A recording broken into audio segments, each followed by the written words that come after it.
The world is buzzing about the brand new full-dive VR MMORPG, Iris Revolution Online, also known as IRO. In this game, players can stream their adventures live for the whole world to see. At the start, you're supposed to choose one of three major factions: the Walst Kingdom, the Grania Empire, or the Marsis Republic. And so, our protagonist logs in. The map displays the three great nations where nearly every player begins their journey. But something's different. A strange, unidentifiable object pops up on the screen. Instead of the mainland, our player is shown a map of a completely isolated island. A vast, empty ocean. Yes, a secret starting point! He spawns in, confirming his choice. An uninhabited island start. A huge success! See, our protagonist had spent hours searching for a quiet place to enjoy a slow life, but the mainland was just too crowded. Just when he was about to give up, he spotted it. This is the place! And so he begins his unique journey on a pristine, undiscovered island, all to himself. As he's admiring his new home, a notification pops up. He's immediately rewarded with a ton of skill points for being the first to discover the island, the first to land, and the first islander. But then reality sets in. An uninhabited island probably still has monsters, and his starter gear consists of a flimsy dagger and some basic leather armor. The grim reality hits him. On this island, he's not the hunter, he's the prey. He comes up with a plan. If he can't win, he'll just have to run. He immediately puts those skill points to use, learning dagger and dismantle. His stomach rumbles. Right, first priority, secure a food source. He quickly finds a tree and gathers some papo fruit. While trying to knock more down, he unexpectedly acquires the throwing skill. With his arms full, he jokes that this is starting to feel more like a farming simulator. Time for a taste test. He takes a bite. But just as he's about to eat, he spots something in the grass. A Vicobit, a rabbit-type monster that drops meat. His hunter instincts kick in. He just got the throwing skill, and this is the perfect chance to test it out. He lets a fruit fly, and misses. He tries again, another miss. Wiping the sweat from his brow, he realizes this is way harder than it looks. He needs to focus. He takes a deep breath, and scores a direct hit. He can't believe it actually worked. Not only that, but his first kill nets him a level up. He's officially level 2. With a new level comes more points to spend. He considers a balanced build, but decides to completely dump his luck stat. With his stats allocated, night begins to fall. With his first meal secured, the protagonist sets up a campfire to cook the Vicobit meat. He'd been worried about how to even prepare it, but with his mountain of skill points, he simply learned what he needed on the fly. Woodworking for a skewer, stonemasonry for a stove, and even elemental magic to light the fire. The taste, however, is brutally bland. With food sorted for now, his next priority is shelter.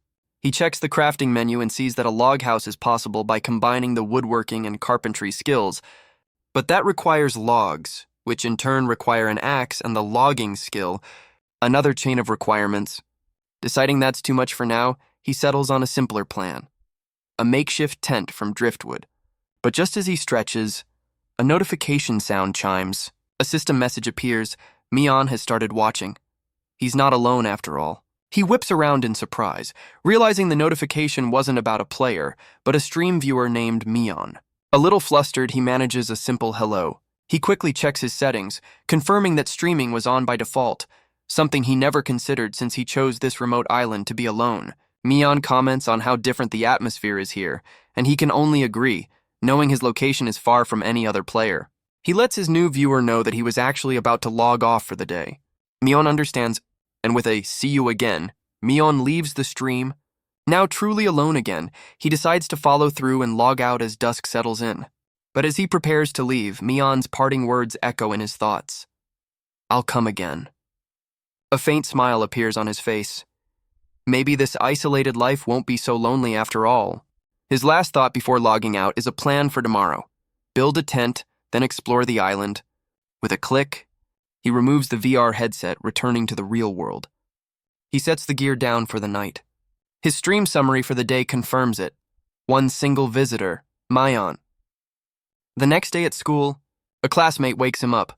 "Mornin', Shu," revealing our protagonist's name and asking if he only managed character creation last night. This is his friend, Nato, who correctly guesses Shu pulled an all-nighter playing the new game. Nato asks for his in-game name, and Shu, still half asleep, deadpans Utah, leaving his friend completely confused. Shu finally cracks a smile, admitting, "Just kidding, it's Shu, same as always."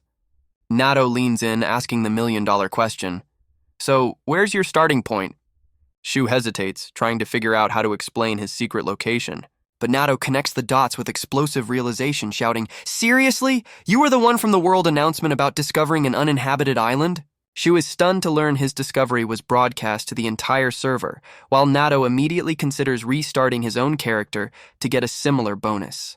Their gaming talk is cut short when a girl with glasses and a braid approaches their desks. It's the class rep, and she's here to remind Shu that he's on duty and has forgotten to submit the class report. Pure panic. Shu leaps up, apologizing profusely for forgetting his duties. The class rep calmly states she's pretty sure she left the report notebook on the teacher's desk. He frantically searches the desk, but comes up completely empty. The notebook is nowhere to be found, and Nato casually suggests that maybe someone else already took care of it for him. Nato reveals who his partner for duty is, a girl named Izumo. She realizes he's barely ever spoken to her. He knows he needs to find her and apologize. Outside classroom 1B, and there she is, heading out the door. He quickly calls out her name. She turns back, surprised. Shu immediately apologizes and offers to take the next report to make up for it. He's so flustered he just asks if they can trade off duties. Izumo seems a bit taken aback by his sudden outburst. Blushing, Izumo quietly agrees to his offer. Before he can say another word, she quickly turns and dashes off. The class rep approaches Shu, wondering where Izumo disappeared to. Shu explains that she just ran off after he said he'd handle the report. The class rep seems concerned, pondering Izumo's behavior. She mentions that Izumo still hasn't really settled into the class yet. "This is a good chance for you, Shu," she says, admitting she's also been trying to talk to Izumo but can never find the right timing. Shu, still exhausted, just gives a non-committal hum. Nato chimes in. He casually tells the class rep she'll get her chance eventually, but she just sighs at his laid-back optimism. With the school day over, Shu's thoughts are surely back on his island adventure. The next morning arrives. Shu's on his way to school. On a packed morning train, he lets out a massive yawn, the all-nighter clearly catching up to him. Nearby, another student is watching a popular IRO streamer on their phone, but all Shu can think about is how incredibly sleepy he is. He makes a mental note to go to bed earlier, but his thoughts are interrupted by a quiet voice beside him. He turns, confused, and finds himself standing right next to his partner, Izumo, who is getting uncomfortably squished in the crowd. His eyes widen. He realizes it's Izumo, thinking, "We're on the same train?" The packed car is already tense, with another passenger complaining about someone getting too close. Shu calls out her name and she flinches. Trying to be friendly, he forces a smile and says, "Good morning." Izumo quietly returns the greeting, looking completely overwhelmed. Just then, the train lurches violently. They stumble, struggling to keep their footing. Shu quickly asks if she's okay, and she meekly nods. But the negative atmosphere thickens as other passengers complain, causing the shy Izumo to shrink in on herself. Tears well up in Izumo's eyes as she explains that's why she feels so overwhelmed. But looking up at Shu, she quietly thanks him. He'd noticed her distress and, clenching his fist, promised to help her anytime she felt overwhelmed. Later that day at school, a voice suddenly calls out to Shu. It's Nato, and he's demanding to know which club Shu plans on joining. But Shu is completely delirious from his all-nighter, dramatically muttering about betrayal as Izumo looks on with concern. Unbeknownst to them, their train encounter has already sparked rumors, with classmates whispering that they were flirting on the way to school. Nato immediately puts him in a headlock, teasing him about joining a romance club, while Shu protests that he was just going to join the computer club. Their chaos is interrupted by the class rep, cheerfully starting homeroom. Nato is caught completely off guard. The class rep announces that club recruitment week has officially begun, with the deadline to join being Friday after school. As the announcement ends, Nato turns to Shu and asks if he's decided on a club yet. Nato winks, declaring he's joining the track and field club so he can appropriately slack off. After school, Shu heads straight for the computer club. He peeks in, a little disappointed by the small room, but hopeful since they have PCs. Maybe his dream of playing IRO here wasn't too far-fetched. He raises his hand to knock. But before he can, the door flies open and someone crashes right into him. Looking down at the stunned Shu, a girl with long dark hair asks, "Are you here to join the club?" Completely caught off guard, Shu can only stammer in response. Without waiting for an answer, she grabs him by the collar, declaring, "Wonderful, come on in." She drags him inside, proudly announcing, "Welcome to the computer club." But Sho's attention is immediately caught by the room's other occupant. It's Izumo, his quiet, shy classmate. "Izumo-san?" he blurts out, completely surprised to see her here. The energetic girl slings an arm around Sho, presenting him like a prize. "What do you think, our first potential member?" Izumo's face brightens instantly. "Sho-kun, I know him!" The girl, having somehow swiped his student handbook, introduces herself. "So you're in the same class. I'm Katori Suzuan from 2A. She offers a handshake, but Sho looks troubled. "Well, I'm not sure I can join." When Katori asks why, Shu gestures to all the high-end equipment, worried about the club fees. But she dismisses his concern, saying, "Oh, that's no problem at all." Katori explains that the club gets a budget from the school, and they also earn their own money through their activities. "For example," she says, "I'm active as the virtual idol, Majabel." Shu is floored. Majobel, the insanely popular game-streaming virtual idol who exploded in popularity this past year? Katori's playful attitude vanishes as she leans in and swears him to absolute secrecy. With that settled, she declares his membership official and tells him to take a seat while she gets some tea. Shu and Izumo sit awkwardly on the couch as Katori serves them drinks. Suddenly, a calm voice asks, "Never mind the small details. You both have a Wear ID, right?" They both confirm that they do. The question came from a confident girl with a side braid, who seems to be in charge here. The club leader decides they should all exchange friend codes, and Sho is surprised to learn that even the quiet Izumo has an account. They all put on their Wear IDs. A system window immediately pops into Sho's vision, a friend request from the one and only Majabel. Katori cheerfully says she'll send a request to Izumo next, but she pauses, wondering if the request failed to send. Shu hesitantly speaks up.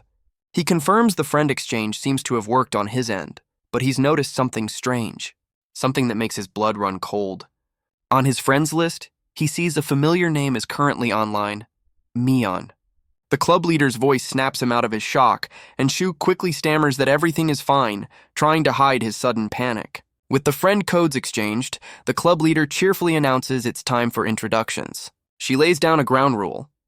During club activities, everyone is to call each other by their in-game display names. Shu goes first, introducing himself and confirming that he's an avid player of IRO. Next up is Izumo, who shyly introduces herself as Izumo Mio, revealing she loves watching IRO game streams and isn't much of a talker.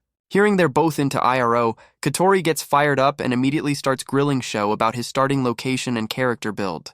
Caught off guard, Shu hesitantly begins to explain that his starting point was a little different. An uninhabited island. The others are stunned, and Katori immediately connects the dots, realizing Shu was the player from that massive world announcement. Their excited chatter is cut short when their club advisor, Kumano-sensei, suddenly appears, startling Katori. Shu stammers, asking if she's their advisor. The club leader takes charge, announcing it's time for the new members to experience the club's main activity, Virtual View. Shu locks the door as instructed. She explains that they're switching from Real View to Virtual View, a function of their HMDs. This mode connects all 5 senses directly to the virtual world, creating a full immersion experience. He closes his eyes. And in an instant, the world around him completely changes. Everyone is now in their IRO avatar form. Katori is in her full Majabel glory, while Kumano-sensei, now in a sleek suit, seems a bit overwhelmed by the transition. With a flourish, Majobel officially welcomes Sho and Izumo, promising to show them what the computer club is truly all about. With a cheerful pose, Majabel announces that her IRO stream is officially live. The club leader explains that they're all watching one of Majobel's incredibly popular live streams. She was stunned to see she has over 10,000 concurrent viewers just to watch her fight an orc. The chat is a blur of praise and massive donations pouring in from her dedicated fan base. Izumo is completely starstruck, whispering about how amazing it is to have so many fans. She then asks if the club's main activity is simply to help Majabel with her streams. The club leader clarifies that while they can, it's not mandatory. Majabel's streaming was actually a last-ditch effort to save the club. They were about to be shut down due to lack of funds until Majabel stepped in and paid for everything herself with her streaming money. Majobel just smiles, saying that's why no one is obligated to help, unless they want to try being a virtual idol themselves. Izumo gets flustered, quickly admitting that she's not very good at games. Xiao recalls Mion's message, where she insisted she was just a viewer and that he shouldn't feel pressured. Majobel suddenly suggests that Shou should stream for them, causing him to panic and think she wants him to be an idol. She clarifies she just wants to see his gameplay, asking if he has an archive of his stream. He glances over at Izumo. She gives him a bright, encouraging smile. Feeling a bit more confident, Shou pulls up his stream archive for the club to see. The club leader and Katori are fascinated, realizing he's truly surviving all alone on the island. As they watch the VOD, a notification pops up on the screen, and the club leader points out the name of his first viewer. Izumo suddenly confesses, "Oh, that's me," explaining she stumbled upon his stream by chance, shocking Katori with the coincidence. The club leader, however, looks concerned, realizing that with Shou stuck on his island, they can't actually play the game together. The club leader explains that with the club's amazing track record, she needs Shou and Izumo to start their own activity. Shou sheepishly admits his gameplay is pretty boring, mostly just hunting weak mobs and gathering leaves. But the club leader gets an idea. She excitedly suggests a collaboration. Mion can provide live commentary for Shou's deserted island stream. While Shou is stunned by the proposal, Katori thinks it's a fantastic idea, and so their first joint streaming activity began. Back on the island, the ground trembles with heavy footsteps. A vicious growl cuts through the air. Suddenly, a colossal bear-like monster appears, towering over everything. The stage is set on Shou's supposedly peaceful, uncharted island. As the stream is about to begin, Shou's mind flashes back to his first awkward encounter with Izumo. He remembers her finding him and calling out his name. But he's snapped back to the present by the club leader's voice in the virtual club room. She gives the official command for their practice run to begin. A system notification pops up. Mion has started viewing. From the sidelines, Katori and the club leader watch the test stream on a monitor. The leader offers Mion some crucial advice. Avoid saying things that attract hate, and more importantly, don't put too much pressure on Shou. Of course, the club's ambitions had already gotten way ahead of him, with everyone brainstorming ideas for edited videos and commentary tracks. A plan that immediately hit a snag when Shou had to admit he has absolutely no editing skills. Just as their plans hit a snag, Mion's voice chimes in, offering to take care of all the editing herself. With that problem solved, she eagerly suggests they start their practice stream. As the stream begins, Mion asks what Shou's goal is for the day. Shou checks his map and decides to gather woodworking materials along the eastern coast. Mion brings up a good point. How does logging out work on a deserted island? Shou explains that the sleep logout function seems to recover his MP, a crucial feature for survival. She contrasts this with the city, where logging out without an in is a good way to get your pockets picked clean. It's an anti-inflation measure, but it leads Mion to ask a critical question. How much money does Shou even have? His answer? I'm completely broke. Mion is shocked since she started with 30,000 iris, but Shou realizes a deserted island start means 0 starting cash. But he quickly points out he got something much better, a massive amount of SP that he immediately invested into a wide range of skills. Mion is amazed he still has 31 SP left over, and when asked what else he needs, Shou starts considering a fishing skill. Mion comments on his very boy-like idea of using earthworms for bait, and Shou says he's heading to the cliffs. He steps out of the forest, revealing a breathtaking view of the sparkling ocean. Mion is absolutely captivated by the beautiful scenery. She can't believe he actually found such a place, asking if he was aiming for a deserted island start all along. Shou admits that while he was hoping for something like this, it still took him 4 to 5 hours of dedicated searching to find it.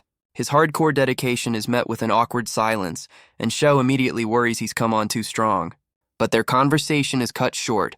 A sudden sound from the woods makes Shou whip around. Staring into the dense forest, he wonders what that could have been. Mion asks what's wrong, but Shou is already one step ahead, instantly spending his SP to acquire presence detection.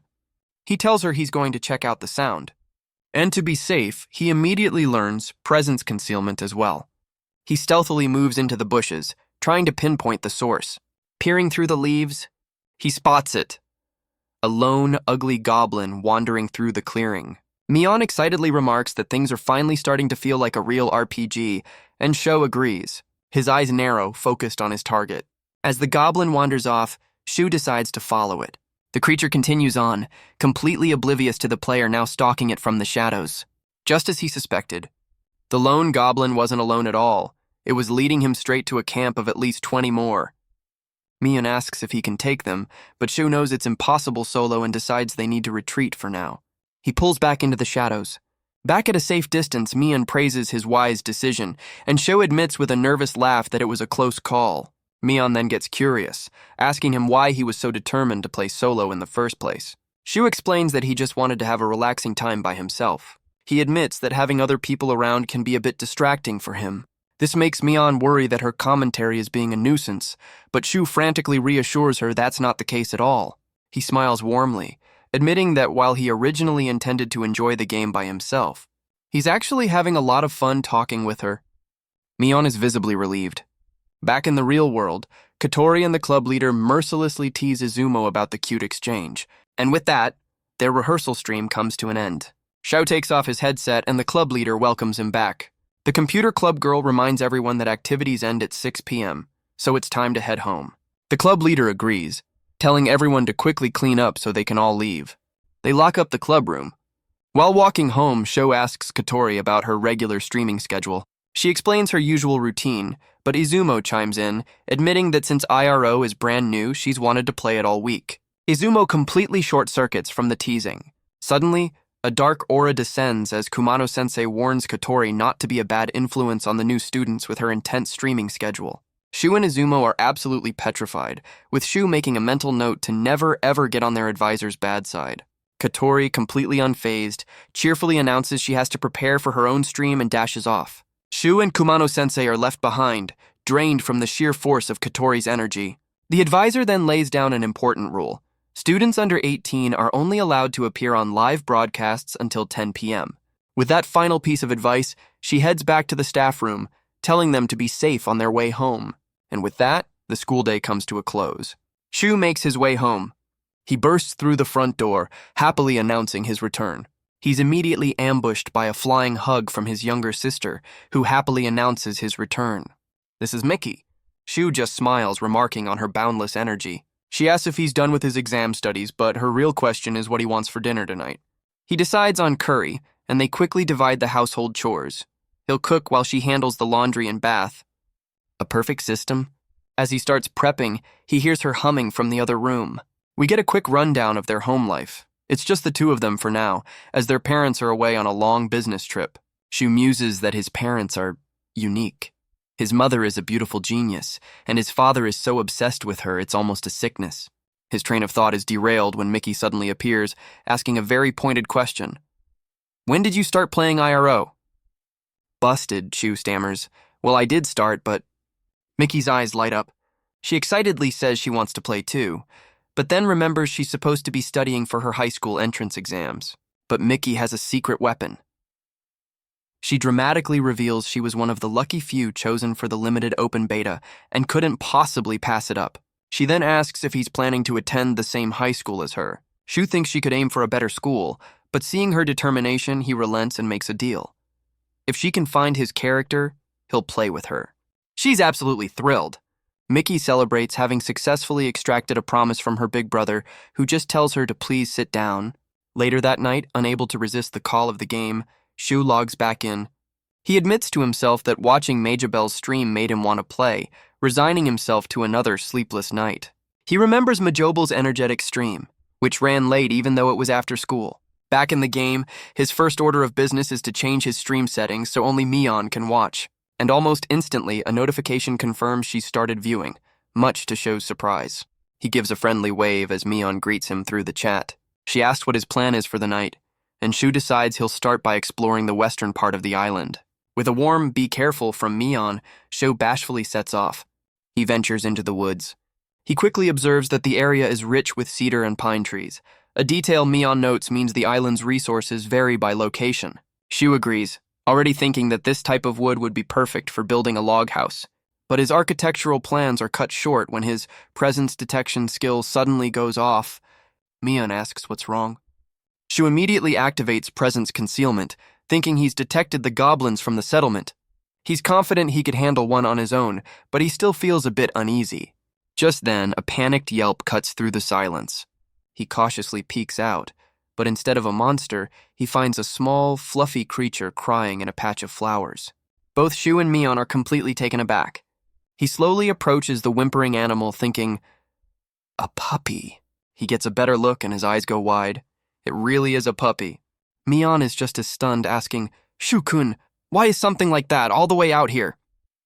Her tone shifts to concern as she asks, is it hurt? Shu leans in, thinking, she's right. I wonder if I can heal it with a skill. He quickly pulls up his menu. Do I have first aid or something? Yes, I've also got gathering and compounding. He tries to activate the skill, but a system message immediately shuts him down. Insufficient tools. Huh? The poor puppy whimpers again. It seems the skill requires bandages, and Shu is completely empty-handed. Desperate, he scans the surrounding forest.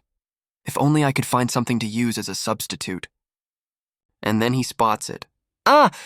He pulls a long fibrous strip from a nearby plant, and a notification pops up. Senin Giza acquired. This is it. Shu gently presents the makeshift bandage to the puppy, saying, There, just hold still for me, okay? As he carefully wraps the injured leg, a new message appears. First aid was a great success. All right.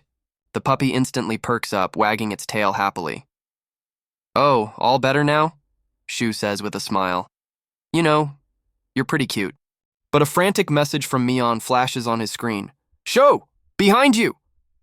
He turns and his heart stops. A colossal bear monster, an armor bear, looms over him. Pure panic flashes in his eyes.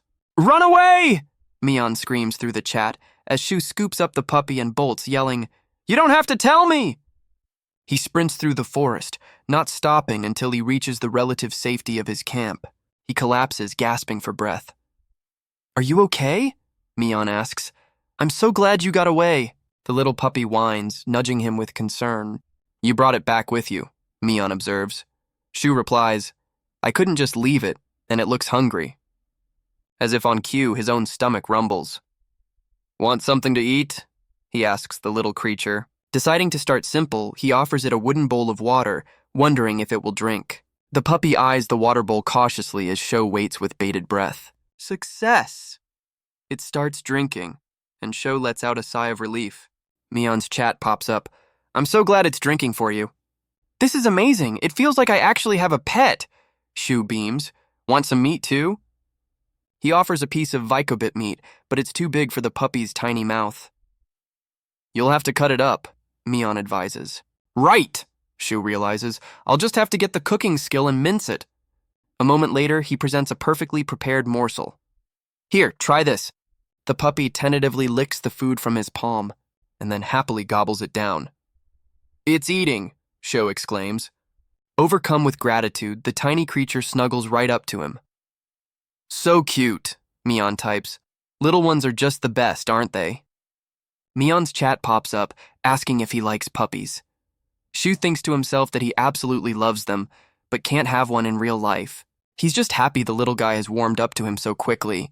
As he notices the puppy has finished its meal, Mion points out something strange.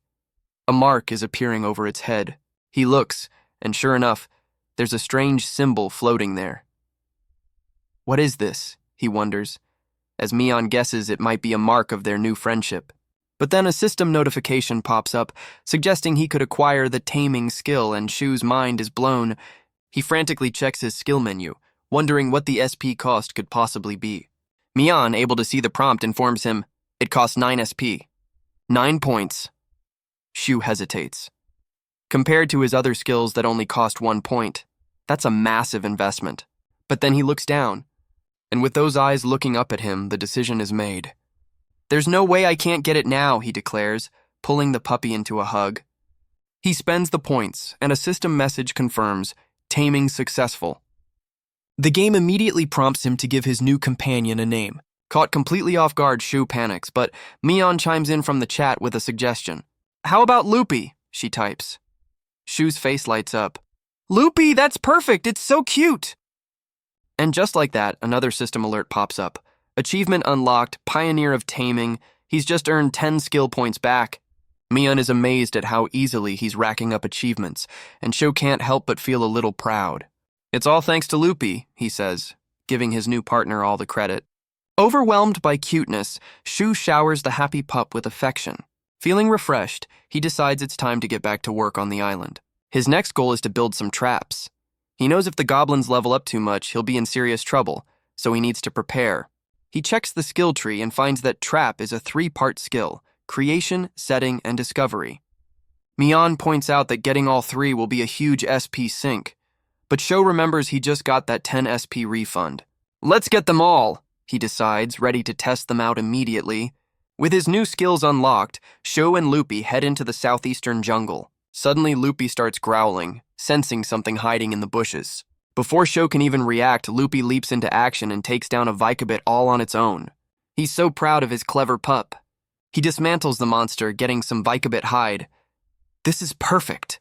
He can use it to make leather cords for his new traps. And with these cords, his preparations can truly begin. Mian asks what kind of trap he's making, and Sho decides a simple snare trap will be the easiest to start with. He gathers some sturdy branches, and a system notification confirms he can now craft it. He finds a suitable tree to test his new skill. Loopy watches with a curious head tilt. Shu quickly warns his new partner to stay clear of the tree so he doesn't get caught by mistake. He carefully sets the leather cord, and just like that, his first trap is complete. Mian wonders if there are any rabbit monsters nearby. Shu figures there probably are, along with other creatures. For now, all he can do is wait. He'll check the trap the next time he logs in, and Mian is already excited to see the results. With the trap set, Sho has one more thought. He wants to make a flying disc for Loopy. Loopy responds with a joyful bark, tackling Shu in an affectionate hug. Mian notes how happy he is, though Sho privately doubts the puppy actually understands his words. As much as Mian would love to keep watching, Sho knows it's getting late in the real world and decides to log out for the night. Back in reality, Izumo proposes an idea for their new project. She wants to edit their rehearsal footage into a prologue video for their channel. Shu is flustered but enthusiastic, exclaiming that he thinks it's a fantastic idea. With Izumo looking forward to editing and Sho promising to do his best, their collaboration officially begins. Izumo gets to work titling their new series The Miracle of Iroh. The next day at the computer club, her finished video plays on a tablet. The club members watch, completely captivated by the epic opening that announces the discovery of the sole player on an uncharted island. Katori is completely blown away by the professional level editing. As the video ends with a call to subscribe, Sho is in awe, realizing Izumo pulled this off in a single night. Izumo turns back to the group, nervously asking for their verdict. Suddenly, a hand grabs her shoulder. Katori explodes with praise, shouting, "Mian, this is incredible! This channel is going to be huge!" The club leader turns to a blushing Sho, remarking that the video exceeded all her expectations. Sho gives his heartfelt praise, telling Izumo he was captivated from start to finish. A wave of relief washes over Izumo as she whispers, "I'm so glad." His simple, honest compliment makes her blush with happiness. The club leader then asks their advisor for her thoughts, and Kumano-sensei thoughtfully considers the video. Kumano-sensei gives her professional critique, noting that while the video is long for a debut, its density of information sets a high bar for future uploads. Shu thoughtfully agrees, realizing his slow-life gameplay won't guarantee frequent major discoveries. But the advisor smiles, suggesting they embrace the slow-life theme for their upload schedule too, making it enjoyable for everyone involved. Shu is impressed as he watches Izumo diligently take notes on the feedback. Instead of being discouraged, Izumo feels a surge of determination. Katori and the club leader consider the potential difficulties of managing a channel based on such a unique starting situation. With time running out, the club leader makes a call. They'll shorten the video a bit and upload it today. She asks Izumo to handle the final edits, and a startled Izumo immediately agrees. Xiao watches in awe as the two girls work together at lightning speed on the computer. He smiles warmly, thinking to himself how talented everyone around him is. Xiao reflects on their goal, to slowly grow their fan base and eventually start live streaming, a dream he once thought was out of reach. And with that, their first video, Uninhabited Island Discovered, goes live for the world to see. Immediately, players inside Iris Revolution Online are buzzing, realizing this is the video about the legendary server-wide announcement. The hype spreads to the game's social media, with people already commenting on how cute the commentator Mian is. Viewers are hooked, discussing the sheer difficulty of Shu's start and speculating on the channel's upload schedule. As the views climb, so do the subscribers, with Mian's channel quickly hitting 187 followers. The next day at school, the morning bell rings. Sho is immediately ambushed by his friend Nato, who excitedly shouts that he saw the video. A tired Sho can only marvel at his friend's intense energy so early in the morning. "You really watched it?" Shu asks, and Nato enthusiastically confirms, "Of course I did." Nato explains it just popped up on his social media feed, while Izumo overhears in the background, completely stunned. A flustered Izumo quickly pulls out her phone to check the video's status. Her eyes widen in disbelief. She shoves the phone in front of Sho, showing him the unbelievable numbers. Over 100,000 views and a staggering 43,000 subscribers. Shu can only stare blankly and confirm, "It's real." The class rep whispers, connecting the dots, and asks if the commentator is who she thinks it is. Shu quietly asks her to keep it a secret. Nato immediately tries to leverage this secret, demanding some exclusive game tips in exchange for his silence. Shu sighs, explaining that since IRO is a club activity, he'll have to ask first, which is good enough for Nato. As Sho and Izumo head off, the class rep notes how well they get along now. Izumo relays a message from the club leader. They're to come to the club room immediately after school. They arrive at the club room to find the club leader waiting, her expression intense as she declares, "You're finally here, things have gotten incredible." Katori peeks into the room, trying to play it cool. "Don't scare us like that, leader. Oh, you saw the numbers? I was just checking how much they'd grown." Shu immediately worries, asking if their video is getting flamed online, but the club leader shuts him down. "No, it's the opposite. We're gaining genuine fans." She shoves her phone forward, showing them that uninhabited island is the #1 gaming trend in the entire country. Seizing the opportunity, she asks Sho for his social media account handle. Both Shu and Izumo are stunned. Shu admits he doesn't even have an account, which shocks Katori, while Izumo explains she avoids it to dodge game spoilers. Shu suggests an official account for Mion would be better, but Izumo admits she's only ever used a locked private account. The club leader sighs, realizing her 2 stars are completely unsuited for self-promotion. Just then, their advisor Kumano-sensei arrives, telling them to stop crowding the doorway and come inside to talk. Once they're settled, Kumano-sensei asks what the commotion was about, and the club leader excitedly explains they were discussing social media promotion for their viral video. Katori, ever the professional, declares that with the video blowing up, now is the perfect time to create an official account and ride the wave of hype. But Kumano-sensei thoughtfully disagrees, suggesting that maybe they don't need social media after all. She explains that since their content is slow life, a fast-paced platform might not be the right fit for their target audience, a point the club leader concedes. Still, the club leader glances at the laptop. The screen shows the video has now skyrocketed to nearly 250,000 views, and she notes they could monetize it immediately, though she'll handle the complicated tax side of things. Katori casually reveals that she donated 5 million yen to the school last year from her streaming revenue, which is how they got all their high-end equipment, leaving Sho and Izumo absolutely speechless. The club leader gets a greedy glint in her eye, wondering if they could stream daily, but Kumano-sensei immediately shuts that down, reminding them that their main job is to be students. Katori, however, silently wishes she could just stream instead of study. But Kumano-sensei's dark aura materializes right behind her, and Katori quickly pretends she said nothing at all. Seeing an opening, Shu nervously raises his hand, saying he has a request for the club leader. Surprised, she asks what he could possibly want from her. The club leader leans in, telling him to spit it out, saying he looks like he needs help. Before he can, Izumo announces she's finished a draft of the next video, suggesting she and Shu can log into IRO while the others review it. Shu quickly asks his question. Is it okay to tell his friends about the skills and information he's discovered on the island?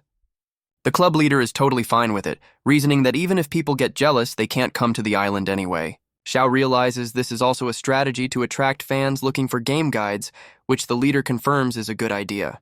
With business concluded, the leader gets hyped, declaring it's time for IRO since students have limited time to play. And with a flash, Shu logs back into his island camp. He looks around wondering if Mion is there yet. A notification pops up. Viewers, 1. Mion is already in the chat, excitedly announcing she's here. He turns to see Mion's avatar waving at him from a distance. Shu greets her back. Hello, Mion-san. Mion seems a little put off by his formal tone. She points out that he calls Nato by his first name, so it's only fair he does the same for her. Flustered, Sho agrees. All right, from today on, just Mion. He wonders about her sudden request, feeling a bit awkward about dropping the honorifics. As he's lost in thought, Loopy suddenly nips at his leg. How? He yelps in pain. Mion immediately asks if he's all right, and Shu reassures her, hopping on one foot and wondering what just bit him.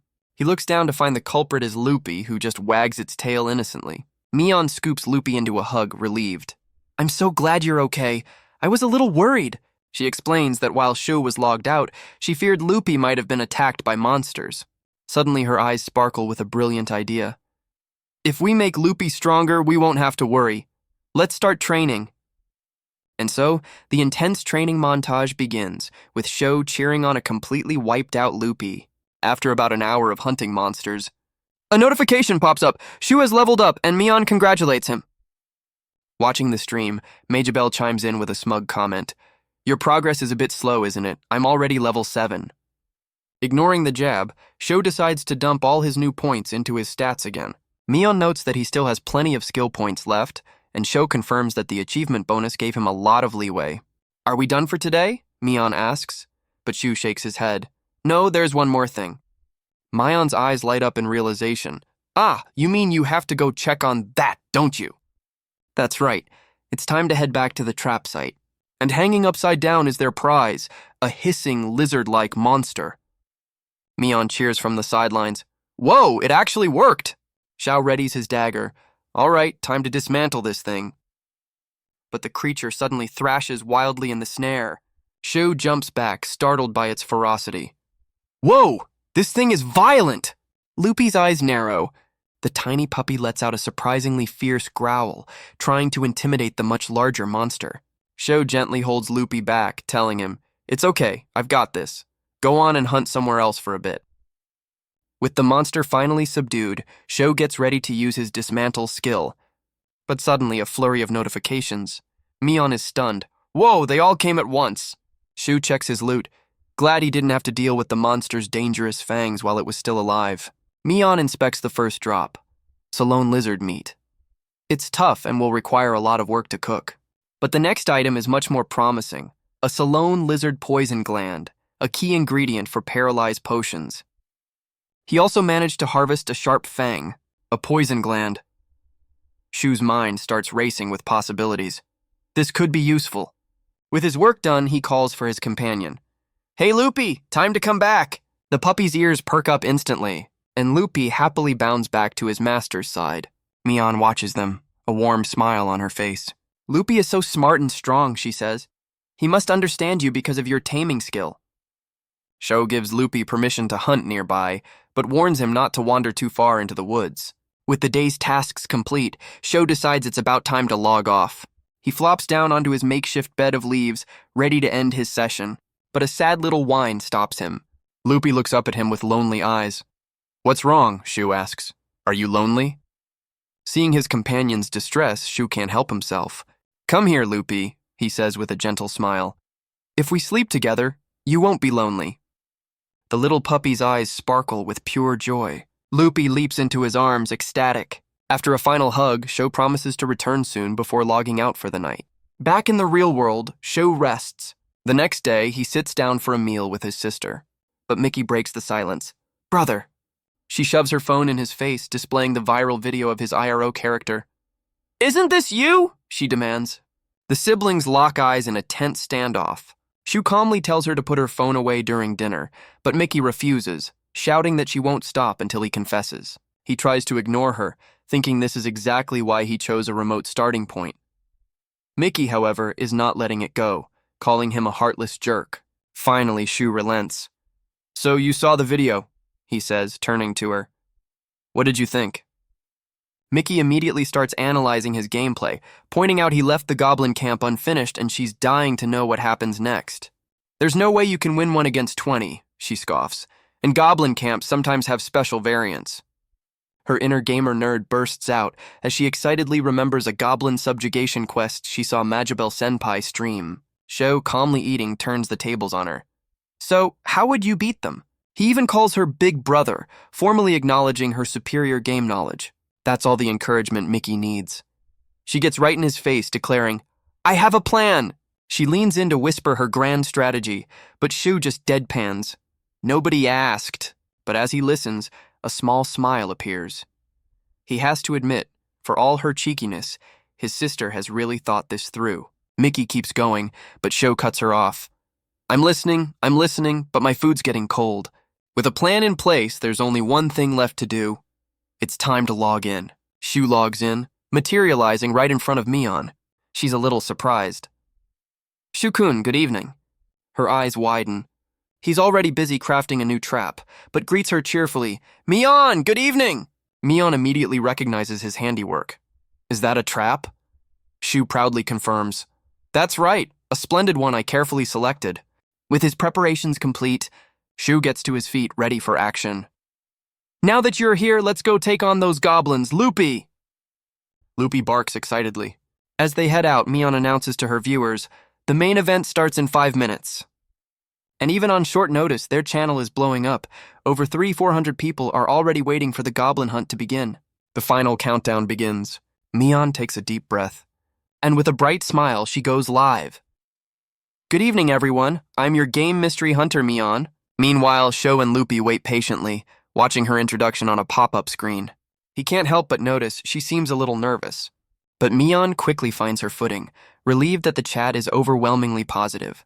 The first big question comes in, how did you find this player? And Mion freezes up. She explains it was a coincidence. She was browsing new streams and noticed Shu's unique hair color, which prompted her to comment. The chat follows up asking what other streamers she watches. Flustered, she admits she's a huge fan of the one and only Mageable, causing the chat to erupt in agreement. Mion, seeing the chat's excitement, teases that she has a happy surprise for them today. And bam! The one and only Mageable crashes the stream as a special guest, sending the chat into an absolute frenzy. Mageable congratulates Mion on her debut, and the two instantly hit it off, much to the viewers' delight. Back in the real world, Katori explains she's just here for support and quickly switches the focus back to the main event on the island. The stream returns to Sho and Loopy, who formally welcome both Mion and their surprise guest, Mageable. Mageable asks for the day's plan, and Sho declares his objective, to wipe out the goblin horde in the eastern forest. Mion is shocked, asking if he's really going alone, but Sho confidently states he's fully prepared for the challenge. She urges him to be careful, and he promises to retreat if things get too dangerous. With that, Sho and Loopy sneak toward the target, a clearing filled with a small group of goblins. He carefully surveys the camp, beginning his reconnaissance. He quickly assesses the situation. 3 goblins are standing guard, and a 4th is sitting by a fire in the center of the camp. Shu figures the rest of the horde must be deeper inside the cave. It's time to begin. He activates his presence concealment skill. With his footsteps now completely silent, they won't be able to detect him. His first move is to create a distraction, hurling a rock at one of the lookouts. It's a direct hit! Mion cheers from the sidelines. Nice throw, that's the result of your training with Loopy. She gives the proud puppy a big hug, glad their practice paid off, as Mageable watches with a smile. Back at the camp, the goblin is dazed and confused. As another goblin approaches to investigate, Shu prepares his next move. With the guards distracted, Shu reveals the next step of the plan. Draw them out. A confident smirk. He lobs another rock, hitting a second goblin square in the face. With the goblin's attention now on him, he and Loopy make a run for it. He gives the signal, let's go, Loopy. He deliberately snaps a twig underfoot. Then he tells Loopy to slow down and fall back. He glances over his shoulder, and just as planned, the entire goblin patrol pours out of the cave, furious and ready for a fight. From their viewing spot, Mion explains Sho's tactic to Mageable. He's baiting them, making sure they can just barely keep up. Mageable is amazed, exclaiming that it's a perfect kiting maneuver. Having led them far enough, Sho and Loopy duck behind a large rock and activate presence concealment. The goblins skid to a halt, completely baffled. They scratch their heads, wondering where their prey vanished to, while Shu smugly watches from his hiding spot. But just as they're about to give up, a rustling in the nearby bushes catches their attention. Something is definitely moving in there. Suddenly, a horde of furious Saloni lizards bursts from the foliage, hissing and screaming. They immediately pounce on the unsuspecting goblin patrol, who fell right into the trap. Mion explains that Sho used the lizards he'd previously captured as a decoy, and now asks Mageable for her professional opinion on the next move. Mageable analyzes the situation, noting that the best strategy would be to wipe them out at once before they can retreat to their cave. Mion agrees, adding that letting them retreat to their cave would be the biggest problem. But Shu already has his next move planned. The goblins hear a sound from the trees. It's Shu, stepping into position. He pulls a hidden tripwire taut. Now! He kicks the trigger for his trap. A goblin is suddenly caught by the ankle.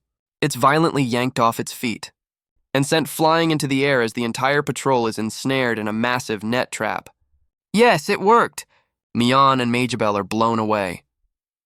The power was incredible. Mian cheers, while Majabel praises the brilliant strategy of winning without a direct fight. Sho can't help but feel proud, remembering how confident his sister was when she laid out this very plan.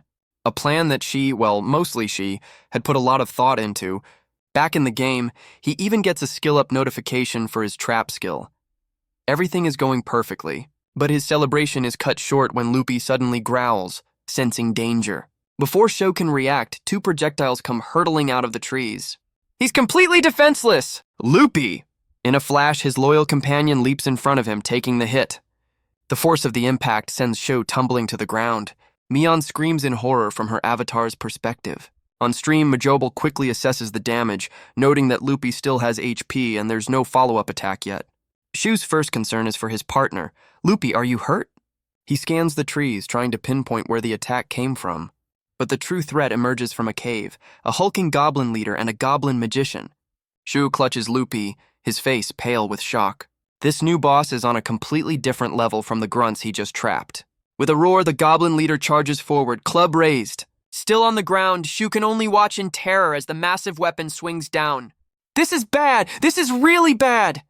Loopy, get back! Sho screams, trying to push his injured companion to safety. The goblin leader just lets out a guttural, mocking laugh. Scrambling backwards, Sho grits his teeth. Damn it! There's no time to rest! His first thought is for his partner. Loopy, are you okay? But Loopy isn't retreating. He stands his ground, placing himself between Sho and the 2 bosses. Shu knows it's a suicide mission. It's no use, Loopy. You can't fight them alone. But as his hand moves to his belt, an idea sparks. No, wait a minute. He sees it. The goblin leader's attention is completely focused on the tiny, defiant puppy. An opening. If I move now... Shu explodes into action, dagger flashing as he lunges forward. I can do this! His dagger sinks deep into the goblin leader's neck. But the hulking beast barely flinches. It just looks confused. Shu's heart plummets. His desperate attack did almost nothing. But the goblin magician looks terrified. And then the leader buckles. Mian is stunned. He beat it, but the way it fell was so strange. It's not dead.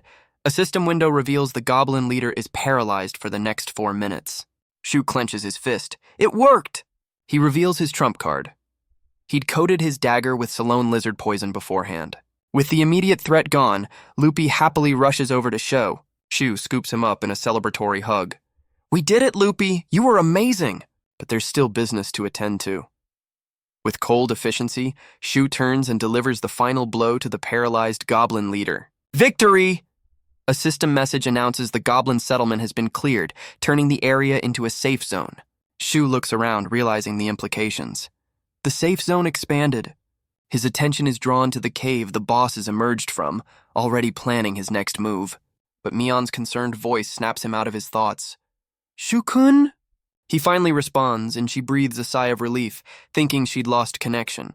Shu sheepishly scratches his head, admitting, Thanks. I totally forgot we were broadcasting. And the broadcast is a massive success. The chat is exploding with praise, and Mian announces their viewers have just broken 10,000. Mian suggests they do a Q&A with the massive audience, and Shu agrees to answer what he can. Shu pauses for a second. Realizing the goblin battlefield isn't the best backdrop, he suggests they find a better spot. He points out some nice flat rocks nearby. Shu calls Loopy over to join them. With his companion settled, he's ready to begin. Mian kicks things off with a question from their special guest, Majabel. She wants to know the secret behind how he defeated the goblin leader. That one question opens the floodgates, and Shu is hit with 10 times more questions than he ever expected. The impromptu Q&A session lasts all night, ending right at the 10 p.m. broadcast curfew for minors. After the stream ends, all that remains is the silent, empty goblin cave. But as Shu watches, something begins to materialize in the darkness. A massive, ornate door appears, hinting at a new dungeon and a deeper mystery on his supposedly uninhabited island. The next day at school, the stream's success is the first thing on everyone's mind, as Nato excitedly congratulates Sho. Shu is surprised he watched, but Nato just grins and says, Of course, And he wasn't the only one. Players all across the IRO empire were tuned in, a fact that makes Sho realize he's way more famous than he thought. Nado explains that since no one knows anything about the uninhabited island, Shu's stream is the only source of information. Even the class rep shyly admits she watched, saying the game looked interesting enough for her to check it out. But Nado, ever the sharp one, puts two and two together, asking about the commentators, Majabel and Izumo. The class rep completely short-circuits, grabbing Sho and yelling, "Izumo was threatened by you?" jumping to the wildest possible conclusion. Shu quickly steps in, explaining it's all a club activity and telling the class rep not to scare Izumo. Blushing, Izumo thanks the class rep for her concern. The class rep recalls how Izumo admitted she was nervous at first, but ended up having a great time on the massively popular stream. Seeing Sho puff out his chest with pride, she asks why he's the one looking so smug about it. Nado just sighs how enviable. Meanwhile, in another part of the IRO world, high-level players are picking up on unsettling rumors of a civil war brewing within the Empire. Back in the classroom, Nado teases the class rep, realizing she's genuinely getting into the game. When she admits she's not used to playing with strangers, Nado suggests Sho can just teach her, while another classmate notes how close they've become. The conversation quickly turns to game mechanics, with students asking about using bows, magic, and the different races you can choose.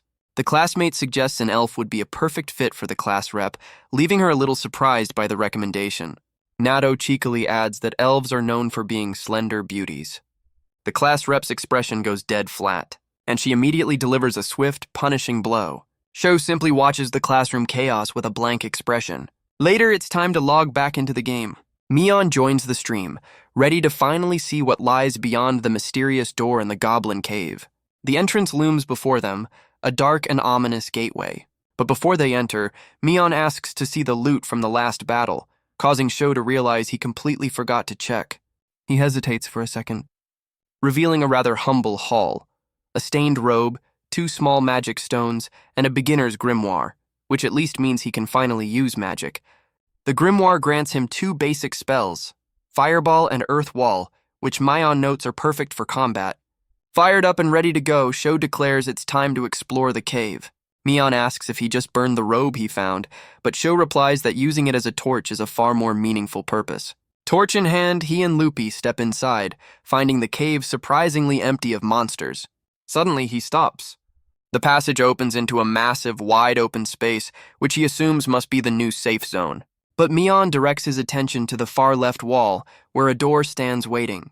It's an incredibly ornate structure, identified by the system as an ancient magic door. Mion points out how bizarrely out of place a door like this is for a simple goblin cave. Shu tries to look up ancient magic, but his search comes up empty. The only known magic types are elemental, spirit, and holy. Mion's voice cuts through the silence, urging him on. Nothing will happen if you don't push it. As Sho reaches out, a system message appears. Access confirmed for the Blessed One. Unlock? Mion quickly confirms the prompt, and with a deep rumble, the massive door begins to open. It reveals a set of stone stairs leading down into the unknown. At the bottom, a system notification announces he's discovered ancient ruins. But it's not just any ruin. Shu's eyes light up with pure joy. This is a workshop. His gaze darts around the room, identifying the incredible equipment. A blast furnace, a fully stocked hearth, and a pristine workbench. Mion, ever the strategist, points out that a blast furnace is a huge find, allowing him to process metal ores, but wisely suggests they should get the facility appraised first. Shu immediately starts planning. Realizing he'll need the blacksmithing and mining skills to make use of this place, he pulls up the appraisal window, and it's even better than he thought. The ancient magic furnace runs on MP instead of coal, a unique feature perfect for his isolated island. But as they're strategizing, Lupi suddenly perks up, sensing something. What is it, boy? Something over by the hearth? Tucked away in a corner, they find a wooden box. Inside are all the basic tools for blacksmithing. A hammer, a chisel, everything he needs to get started. But as he inspects them, he notices something odd. They're clearly used, not brand new. So this place really was a working blacksmith's forge, he muses. And a thought clicks into place. Wait, that other door we saw, he says. Could it be connected to this workshop? Mion confirms his suspicion. Well then, shall we open it? Shu asks, and the system once again confirms his access as the Blessed One. He pushes the door open, revealing a dark tunnel. Just as I thought, it's a passage. The path ahead is rough-hewn and disappears into the gloom. I wonder how far this goes, Shu worries. There's a chance we could run into monsters. Loopy, however, seems thrilled. The little pup suddenly bounds forward, catching Sho completely by surprise. Watching his companion's bravery, Sho feels his own courage swell. It's reassuring having Loopy with me. They venture down the long, winding path together. At the end of the tunnel, Sho spots something. Stairs! And at the bottom of the stairs stands another ornate door, identical to the one that led to the workshop. Shu examines its surface. There's no handle, he notes. It must open from the other side, or maybe I need to trigger a flag first. If that door's a dead end for now, Shu reasons, then my only option is to explore this other path. He heads down. The tunnel opens up into a vast new cavern, and Shu is left speechless. The entire floor is covered in a soft, ethereal glow. Whoa, he breathes. It's beautiful. He crouches down to get a closer look. What is this stuff, some kind of moss? A quick check reveals its identity. Luminous moss, a special plant that absorbs MP to glow. Is that all it does? He wonders. No use for cooking or medicine? Mion's voice cuts in, full of excitement. It's so pretty! I think we should transplant some to our new base! To do that, she muses, what kind of skill would you need? Farming or maybe gardening? But before they can plan further, Loopy starts barking at a nearby wall. Loopy, Shu asks, did you find something? His loyal companion has discovered a mining point, a massive deposit of raw ore. If I can mine this, Shu realizes, I can process it in that workshop. But I don't have any mining tools. All he has is the rusty knife and old hammer he found in the ruins. He gently holds Loopy back. It's dangerous, so stay back, okay? I'll give it a shot. Using the knife as a makeshift chisel, he brings the hammer down with all his might. It works! He breaks off a chunk of iron ore, his face lighting up with excitement. I got it! Mion's voice cuts in. That looked tough. Maybe a pickaxe should be your next project. Shu agrees. Yeah, a pickaxe is the next goal. I think I'll move my base into this cave too. He takes a moment to pet Loopy, a warm smile on his face. I'm really starting to like it here. But as he surveys the ancient cavern, his expression turns serious. I'm supposed to be the only one on this island, he thinks, but this workshop is proof that someone else was here. The mystery deepens.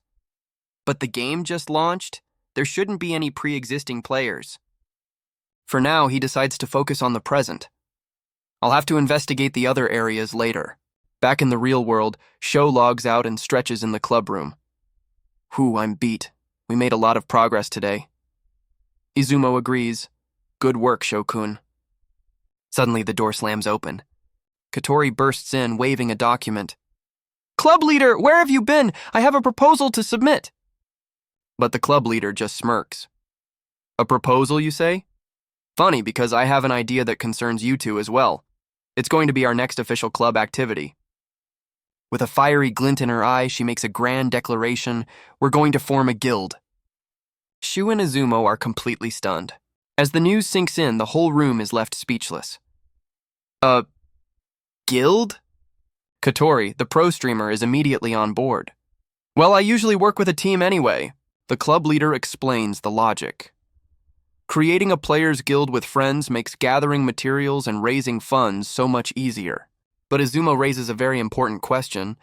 How do we actually make one? The club leader smiles, holding up her phone. Perfect timing. Tonight's official IRO update stream is going to explain exactly how to create a player guild. She adds with a confident smirk. And naturally, I'll be watching. So, are you two planning to log in tonight after you get home? Shu eagerly shouts, Yes, of course! Excellent, the club leader declares. Then let's all watch the broadcast together. Meet up in the virtual club room. Just as they're wrapping up, Shu timidly speaks up. Club leader? I have one thing I'd like to ask. He takes a breath and asks, Is it okay if my sister joins us? Izumo looks completely surprised. The club leader's eyes narrow suspiciously. And why is that? Shu immediately panics. Well, wait! It's not because I have a sister complex. Just hear me out first. Shu quickly explains, My sister plays IRO too, and we were planning to watch the commentary stream together anyway. Though a flashback reveals Mickey was initially dead set against it, the club leader smiles, seeing no reason to refuse.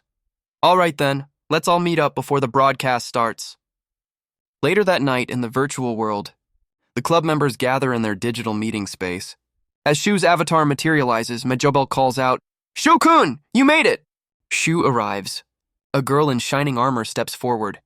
"And I am Issey Mickey, Sho's younger sister. In-game, you can call me Mihimi." She gives a graceful and polite bow. Majobel and Mion are immediately impressed by her manners, but Shu knows better, thinking, she's just putting on her good girl act. He sighs internally. You don't have to be so formal with them. The club leader chuckles. You'll be joining our club next year anyway, right? Mihimi beams. Everyone, I'm so looking forward to our time together today. The club leader whispers to Sho, she's an intense character. Sho can only manage a weak defense. She's not a bad person. Just then, the official IRO broadcast begins. A host appears on screen.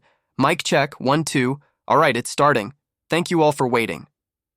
The host introduces herself as GM Chaco, alongside producer Misha P. The club is surprised, noting how young the official staff seems. GM Choco wastes no time. Let's get right into the new update details. First on the agenda, player-led guilds. Until now, only the Adventurers Guild could issue quests. But with this update, players can create their own guilds to post and accept quests for material gathering, monster hunting, and more. But there's a catch. To create a guild, you'll need 10 white gold iris coins and a letter of recommendation from a noble. The club leader frowns. A letter of recommendation? The broadcast moves to a Q&A, and a question pops up that hits close to home. What are the ancient ruins? The hosts acknowledge the world announcement, while Sho worries about the guild fee. That's way too expensive for me. Shu admits the discovery was a bit sooner than he'd hoped, while Mion realizes that's what the world announcement was about. Suddenly, Mihime chimes in. My brother was the one who found it, wasn't he? Forcing a nervous Sho to agree. As the official broadcast signs off for the night, the club immediately starts brainstorming. Majobel sighs about the noble requirement, and Mion admits she doesn't know any nobles. But then, Mihime declares with utter confidence, if it's a noble you need, I have a connection. Everyone is stunned. The club leader immediately grabs Mihime. Tell me everything. Sho, I'm borrowing your sister. While the others watch the new friendship blossom, Shu decides it's time to head back to his island. Logging back in, he's greeted by an ecstatic Loopy. Mion's voice cuts in over the happy reunion. So, what's the plan for today? Shu, cuddling Loopy, replies, First, we're moving. The cave will be a much better base. Shu surveys his new territory. This whole cavern should be a safe zone now, he confirms. Mion immediately chimes in. All right, first things first, let's make some bedding. Shu gets to work, dragging over the wooden raft he'd built earlier. But there's a problem. The ground is too uneven, he notes. Mion suggests, maybe you can wedge some rocks underneath to level it? That gives Shu an idea. Good thinking, I'll use stone wall. And just like that, a perfect stone block appears. Is that magic? Mion asks. Shu explains, yeah, it's a smaller version of the stone wall spell the goblin magician dropped. If I just line these up, he thinks, seeing the solution.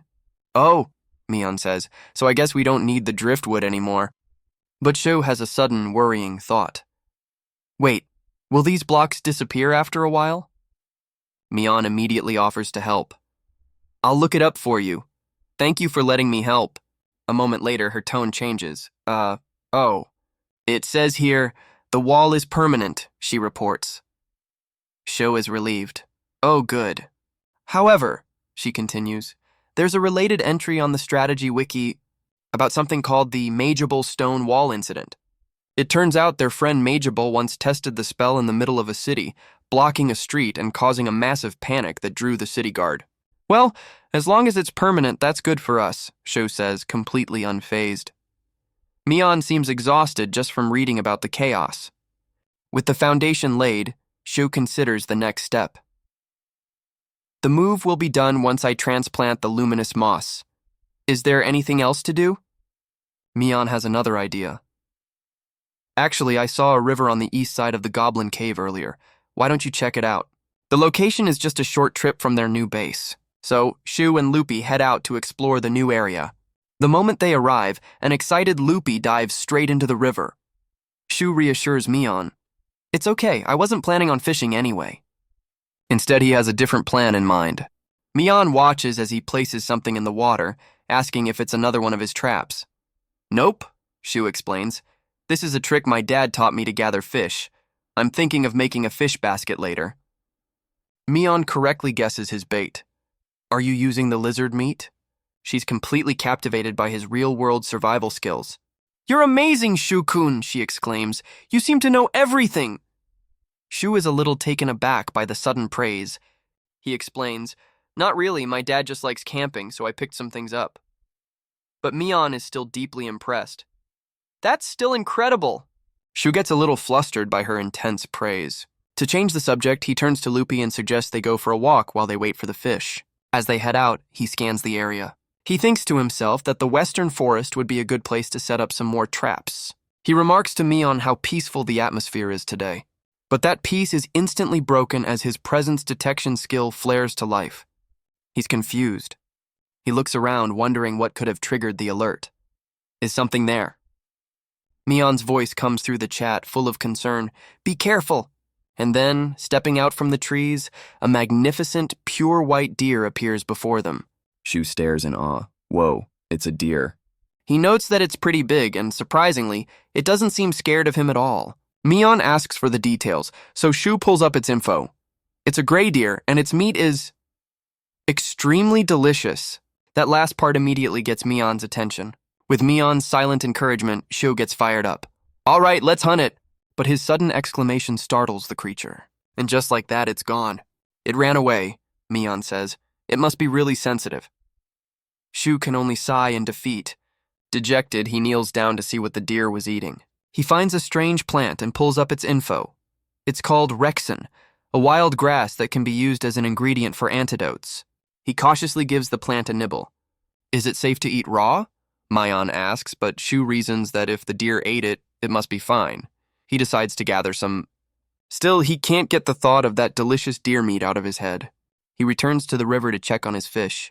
Mion asks if he has traps in the forest, but Shu has a better idea. I'm going to upgrade the trap a little, he announces. My current traps won't be able to catch that deer, he says, getting right to work. He begins stripping fibers from a plant he's gathered. Just watch, he tells Mion, twisting the strands with practiced hands. He soaks the newly formed cord in the river.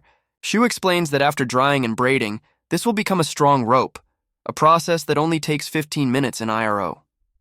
Mion is completely amazed. He quickly fashions a drying rack from a thick branch. While that dries, he thinks, I'll go check on the river. He gives Loopy a firm but gentle order. Now, don't you go jumping in this time, okay? Peering into the water, he checks his makeshift trap. Success! His real-world knowledge paid off and fish have swum right into the enclosure. Okay, Loopy, Shu strategizes. I'll block the entrance. You catch any that try to escape. He lunges, trying to scoop up all the fish at once. But they're too quick. One splashes him right in the face as it flees. Loopy, however, is on the job, expertly snagging an escapee. Nice one, Loopy, Shu cheers. Shu is ecstatic. He's caught his very first fish, a flower trout, and both he and Loopy are beaming with pride. All right, let's grill this up and eat, Shu says as Loopy looks on with pure excitement. He skewers the trout and holds it over the crackling fire. In no time, it's cooked to a perfect golden brown. Loopy is so excited he can barely contain himself, but Shu gently holds him back. Hang on, I'll let it cool down for you. He carefully blows on the fish. Okay, Loopy, it's ready, let's eat. They both take a huge, satisfying bite. It's delicious, Shu thinks. If I just had some seasoning, it would be perfect.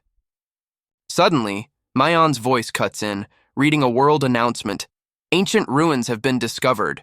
She muses, Huh? Did someone already start exploring them? I'll go check the info boards, she says.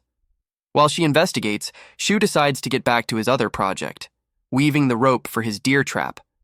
As Shu works on his rope, Loopy lets out a soft little noise, before dozing off contentedly, full from their fish dinner. Shu can't help but blush, his heart melting at the sight. But their peaceful moment is shattered by a sudden blaring system alert. A world announcement echoes across the server. A civil war has broken out in the Empire. The game world is changing in real time. The Empire is now locked as a starting zone for all new players. Mion's voice cuts in, her mind immediately jumping to their friend. Wait, didn't Nato say he started in the Empire? I'll check the official forums for more details, she says, already on the case. The forums are in absolute chaos, with players scrambling for information and trying to flee the new conflict zone. Hearing all this, Shu pauses his rope-making, a single thought on his mind. Nato, is he going to be okay? As Shu worries about his friend, his own problems literally start pouring down on him. He snaps back to reality, panicking as he feels the first drops of rain. His freshly crafted rope, the key to catching the gray deer, is still hanging out to dry. We need to find shelter, he yells, making a run for it with Lupi. They dash back towards the entrance of the ancient ruins. Safe inside but completely soaked, he sighs. That came out of nowhere. From the mouth of the cave, he watches the storm rage outside. The rain isn't letting up. In fact, it's only getting stronger. Mion's voice suddenly cuts in. Shu, is water getting in? And he whips around to see a small stream already flowing into their new base. Thinking fast, he slams his hand on the ground and casts Earth Wall. Wiping his brow, he lets out a sigh of relief. But as he watches the storm, a new problem dawns on him. I can't use fire, and I can't cook either. Trapped inside with Lupi, he sits down and wonders what on earth he's supposed to do now. But then, a system notification pops up. He's acquired a residence and gaining 1 SP and can now set this location as his My Home. Staring at the crude wall he just made, he thinks, a residence? This thing? Mion chimes in, this game sure throws a lot of curveballs, and reminds him that there's usually a help text for these sudden announcements. Sure enough, he finds a small prompt he'd overlooked. Tap for details. He taps it, revealing the full description. Acquired residence is a reward granted when a Blessed One obtains a living space. So, because he's the Blessed One, even this makeshift shelter counts as a proper home. He realizes the system has officially defined the space protected by his Earth Wall as a proper living area. The system text further explains that My Home is a residence owned by the Blessed One. Mion quickly realizes the implications. That means it can be your respawn point, and suggests he walk around to find the exact boundaries. Got it, Shu says, getting up to explore. He's surprised to find the entire cavern is considered part of his new residence. He and Lupi head deeper inside to find a good spot, the My Home prompt following them. But as soon as he steps into the workshop area, the prompt vanishes. Mion deduces that the residence doesn't include the ruins themselves. Well, there's no harm in setting it now, she advises, as the prompt reappears. He taps yes. The system confirms his My Home is set, but then reveals a shocking new option. He can now make a founding declaration. Mion's eyes go wide as she reads the prompt over his shoulder. Will you found a nation? Shu is completely lost. A player can found their own nation, he stammers, realizing just how grand this development has become. He hesitates, thinking it sounds like a massive headache. He immediately realizes the consequences. A world announcement, his location revealed, and his quiet island flooded with other players and NPCs. Mion panics, shouting, Absolutely not! We can't let anyone else find this place! And Sho quickly agrees. His dream of a slow life would be over. This place is the only one where he can truly start from scratch. Mion's mind is already racing, trying to figure out their next move. She suddenly changes the subject, asking, By the way, is the club leader online in IRO right now? It seems so. In fact, Katori is busy with her own stream as Majabel. Mion decides it's best to save their own massive discovery for the next club meeting. With the Empire's civil war and his new base, Sho sighs, realizing his to-do list is getting impossibly long. But still, something feels off. Mion points out that he's finally starting to understand the true weight of his discoveries, which leaves Sho a little confused. The next day at school, Sho gets the full story on the civil war from Nato, and the details are grim. The Grania Empire's emperor has fallen without naming an heir, plunging the nation into a bloody war of succession. To deal with the flood of refugees and displaced players, the neighboring kingdom and republic have issued an emergency world quest, Expansion of the Living Sphere. Later, Izumo walks through the school halls, deep in thought. She makes a chilling connection. This world quest might be directly related to the founding declaration option only Sho can access. Arriving at the club room, Shu is surprised to see the club leader already there to greet him. She leans in, teasing him for not being logged into IRO yet, since he's usually the first one in and ready to go. Shu stammers awkwardly that, well, a lot of things happened. The club leader explains that her own conversation about future career paths had run long. She then gets right in Katori's face, scolding her for trying to pass off games as a legitimate future dream. She warns Katori that if she fails even one subject on her midterms, she'll be stuck in remedial classes instead of playing. Shu quietly wonders if games is really such an unreasonable dream for the leader of the computer club. Katori tries to brush it off and get back to IRO, but Shu interrupts, saying he has something important to report. He shows the club leader his phone, revealing the founding declaration prompt that appeared in his cavern base. The club leader is utterly speechless. She snatches the phone from his hand. Shu watches nervously as she stands frozen, staring at the screen in total shock. Katori rushes to the club leader's side, asking if she's all right, but the leader can only stammer that she's somehow okay. Izumo, putting the pieces together, recalls hearing about the expansion of the Living Sphere world quest and wonders if Sho's secret ability is connected. The club leader finally finds her voice, explaining that even high-ranking players in the kingdom can't do this. Is it really possible to declare the founding of a nation? She asks in disbelief. Katori groans, realizing that with the current state of the world, trying to found a nation would be nothing but a massive headache. The club leader then asks if they know what's happening in the kingdom right now, but Sho and Izumo are clueless. She explains that the kingdom is being flooded with refugees, and the guilds are swamped with requests to build new towns for them. Is your party handling those requests? Shu asks. With a confident smile, the club leader confirms her group is in charge of the southeastern area. Izumo's eyes go wide. Wait, the world announcement about the ancient ruins. We found those while exploring the southeast. The club leader smoothly changes the subject, asking Izumo for a progress report on their next video. A flustered Izumo confirms it's ready for review. And just like that, the club's focus shifts back to their channel. The club leader presses Sho for more details, asking if there was anything else besides the founding declaration. Trying to deflect, Shu just mentions seeing a fast-running gray deer. A quick flashback. Katori notes that gray deer are also in the kingdom, but they're tough to hunt without a bow, making Sho realize how much he still has to learn. Izumo then asks Katori if they should watch her Majobal stream later, but Katori waves it off, reminding Izumo that she hates spoilers. With the video ready, the club leader gives the go-ahead to post it, officially ending their discussion. Just then, Shu's sister Miki arrives at the club room. The group huddles together, ready for their next activity. Sho puts on a pair of sunglasses, coolly stating that haste makes waste, and that he doesn't want the game to become a boring grind. Back in the game, Sho logs in at the entrance to his cavern base, recalling that he'd been trapped inside by the flood. He peeks outside and is relieved to see the storm has passed and the sun is shining. Lupi, who was trapped with him, greets him with an excited bark.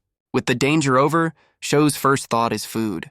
He feeds his faithful companion, then checks his own supplies. He notes that his food stores, particularly the rabbit meat, are running low. He checks in with Mion, confirming he has about an hour before their club activities end for the day. With limited time, he decides they should split up to be more efficient. He tasks the ever-reliable Lupi with hunting down some Vicabits for more food. Meanwhile, Shu plans to head deeper into the cavern to mine ore and finally try his hand at processing it. He dreams that if he can make iron ingots, he can make a proper pickaxe, and maybe one day, even build his own log house.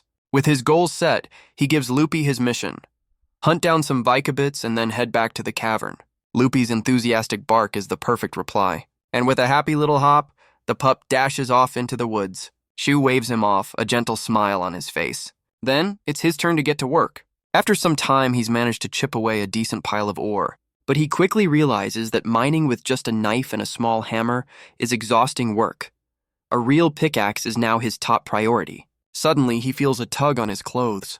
Lupi is already back! And from the looks of it, his hunt was a success. Not just one, but 2 Vicabits. Sho praises his amazing partner. He showers Lupi with affection, wondering how he got such an excellent companion. Mion's voice brings him back to reality, reminding him about the ore he just mined. He heads back to the workshop and places the ore inside the ancient magic furnace. With a heavy thud, the door seals shut. The system confirms the process has begun, with a 15-minute timer. Shu can barely contain his excitement, but Mion is already focused on the next step. How many ingots will a pickaxe require? As he tries to estimate the size, Mion points out that his first batch of ore probably won't be enough. He checks the timer. With 15 minutes to wait for the ingots and 35 minutes left of club time, they have a small window. Loopy is eager for another task, and Mion suggests they use the downtime to go fishing. Loopy barks with excitement and Sho chuckles, realizing how much his companion loves playing by the river. All right, let's go. With renewed energy, Sho scoops up Loopy, ready for their fishing trip. They dash out of the cavern as Mion watches their energetic departure with a fond smile. She thinks to herself that Sho and Loopy are just like brothers. But when they arrive at the riverbank, Sho realizes the floodwaters have washed away all the fish. Just then, a system notification pops up, startling him. He'd completely forgotten to check his messages. Mion wonders if it's a message from the game operators. Sho is surprised to see the sender is Majobal, with a very insistent subject line. She's asking him to become an external director for the guild. Sho and Mion are both completely stumped. What in the world is an external director? Back in the real world, Katori is in a full-blown panic, demanding an explanation from the club leader. Just then, Sho and his sister Mickey arrive at the club room, having come to get answers themselves. The club leader calmly begins to explain, reminding Katori that she was the one who wanted to start a guild in the first place. With a smirk, she reveals that her own party has already decided to form one. Mickey chimes in, reminding everyone that creating a guild requires a massive amount of money and a letter of recommendation from a noble. That's her cue. Mickey cheerfully announces she has a connection who can provide the letter, leaving Katori utterly speechless. The club leader is stunned. Sho just grins, teasing his sister that she's always been absurdly lucky, as if blessed by the gods themselves. Izumo is adorably confused. Katori tries to wrap her head around it, muttering that Mickey must have gotten the recommendation letter and some super rare gear through a high-difficulty quest, all thanks to her insane luck. The club leader's expression hardens. There is one condition. She points directly at Sho. You have to join the guild. Sho's mind reels. His secret island is infinitely far from everyone else. This is physically impossible. That's why, the club leader explains, we'll give you the special role of external director. Panicked, Sho asks Mickey if she's already told her party about him. Of course not, she replies, and Sho breathes a sigh of relief. Mickey and the club leader press their advantage, framing it as an unmissable opportunity. The club leader then reveals the true stakes. Creating a guild is essential to advance a world quest to build new towns. She explains that the quest is currently stalled by infighting between nobles, commercial guilds, and adventurers. Mickey points out that players are being forced to clean up the mess, but the club leader just smirks. That realism is what makes the game great, isn't it? The club leader explains their guild can take over the development from the NPCs, even if it's slower. It's better than doing nothing, she adds with a confident smirk. She turns to Sho, putting him on the spot. So, will you do it? Utterly defeated, Sho agrees to become the external director. Mickey cheers, promising to pass the message along. Later, back in the game, a bewildered Sho asks Mion what his new role even entails. Just then, Mickey's voice cuts in, announcing they're going to get an explanation from someone named Seschan. The scene shifts to a tavern, where Mickey, as Mihime, makes a grand entrance. Everyone, sorry to keep you waiting. A girl with glasses behind the bar greets her warmly. A light-haired man beside her looks annoyed. What's going on? He asks, as Mihime gets ready to explain everything. The girl with glasses leans in, asking Mihime to explain exactly who this noble connection is. As she takes notes, Mihime reveals the contact is Viscount Edward II, the head of weapons procurement for the Walst Kingdom's defense force. The light-haired man is floored, asking what kind of insane luck led to that meeting. Mihime proudly declares she became friends with another noble's daughter, Emily. A flashback begins. Mihime narrates that she was bored one day, with no interesting quests available. So, on a whim, she headed to the Merchants Association in the royal capital. There, she took on a simple quest to practice her skills, escorting a child. As fate would have it, that child was Emily, the third daughter of Viscount Amira. The Viscount was busy speaking with a guard, while little Emily shyly hid behind him. Mihime recalls the moment fondly. Mihime greeted the young girl with a polite, hello, but Emily was pouting, asking why she looked so glum. She complained that her father had promised to help her study, but was just talking to other people instead. Seeing an opportunity, Mihime leaned in, asking what was so serious that she was falling behind in her studies. When she saw it was a simple math textbook, Mihime was hit with a wave of nostalgia. Emily asked if she knew the material, and Mihimi confidently offered to teach her, telling her to grab a notepad. And just like that, the two became fast friends. Back in the present, the light-haired man explains that Viscount Amira was so grateful, he introduced her to his colleague. The girl with glasses finishes her notes. So, it's not a lie. Now, about what you need to do for the guild. Mihimi explains her simple condition. Shu can continue his island life, but he must report any new crafts like ropes or traps to them before streaming. But the girl with glasses immediately corrects her, stating that the things Shu creates are far more significant than just that. She excitedly clarifies their strategy. They'll get early access to Shu's discoveries and use that exclusive info to create content that makes their guild profitable. Mihimi smugly agrees. Back on the island, Shu sighs, overhearing their conversation and thinking they're talking about him in an outrageous way. Mion's voice chimes in. Think of it as a compliment. Just as the furnace signals its task is complete, Mion points out the ingots are ready. Shu counts 10 of them, then grunts as he pulls them out, shocked by their weight. He struggles to lift the heavy stack of freshly smelted iron. Wondering if 10 ingots are even enough for a pickaxe, he decides to smelt another batch just in case. Mion sighs. So, more waiting it is. While the next batch smelts, Shu decides to gather more Rexen grass, realizing their food supply is running low. He tells Lupi that a growing pup needs to eat, and Lupi barks enthusiastically in agreement. And so, the two head out into the fields to forage. He's pleased to find that besides Rexen, there are plenty of other edible plants, enough to last them a good while. Suddenly, Lupi pounces, catching a small creature called a forbit. He praises his good boy, and for a moment, Shu feels the peaceful, slow life he's been craving. But the peace is shattered. A massive ramboar, a ferocious and fast boar monster, crashes out of the undergrowth. They're both frozen in shock. The beast snorts angrily, and charges! It thunders past, and as Shu stands there stunned, Mion's worried voice cuts through the silence. It's okay, Shu says, his eyes narrowing with focus, even if it's a little big and ferocious. If all it does is charge straight ahead. Then I have the perfect counter, stone wall. A massive thud echoes through the forest as the ramboar crashes headfirst into solid rock. It's a direct, bone-shattering hit. The beast is stunned, taking huge damage from its own momentum. And just like that, Shu gets a notification. Character level has increased. Mion's voice chimes in.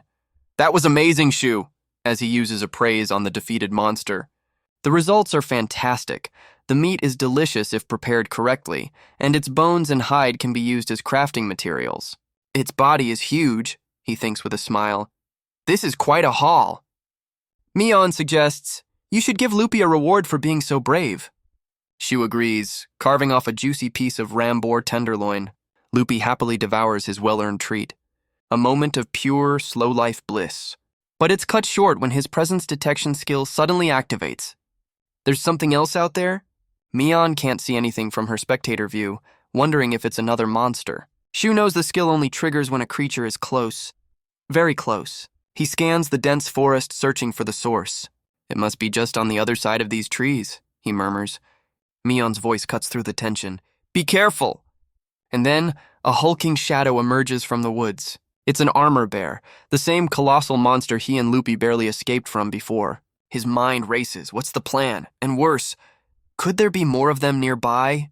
He just leveled up, but he's completely unprepared for a fight like this. The only option is to run. But Lupi, ever the brave protector, lets out a low growl.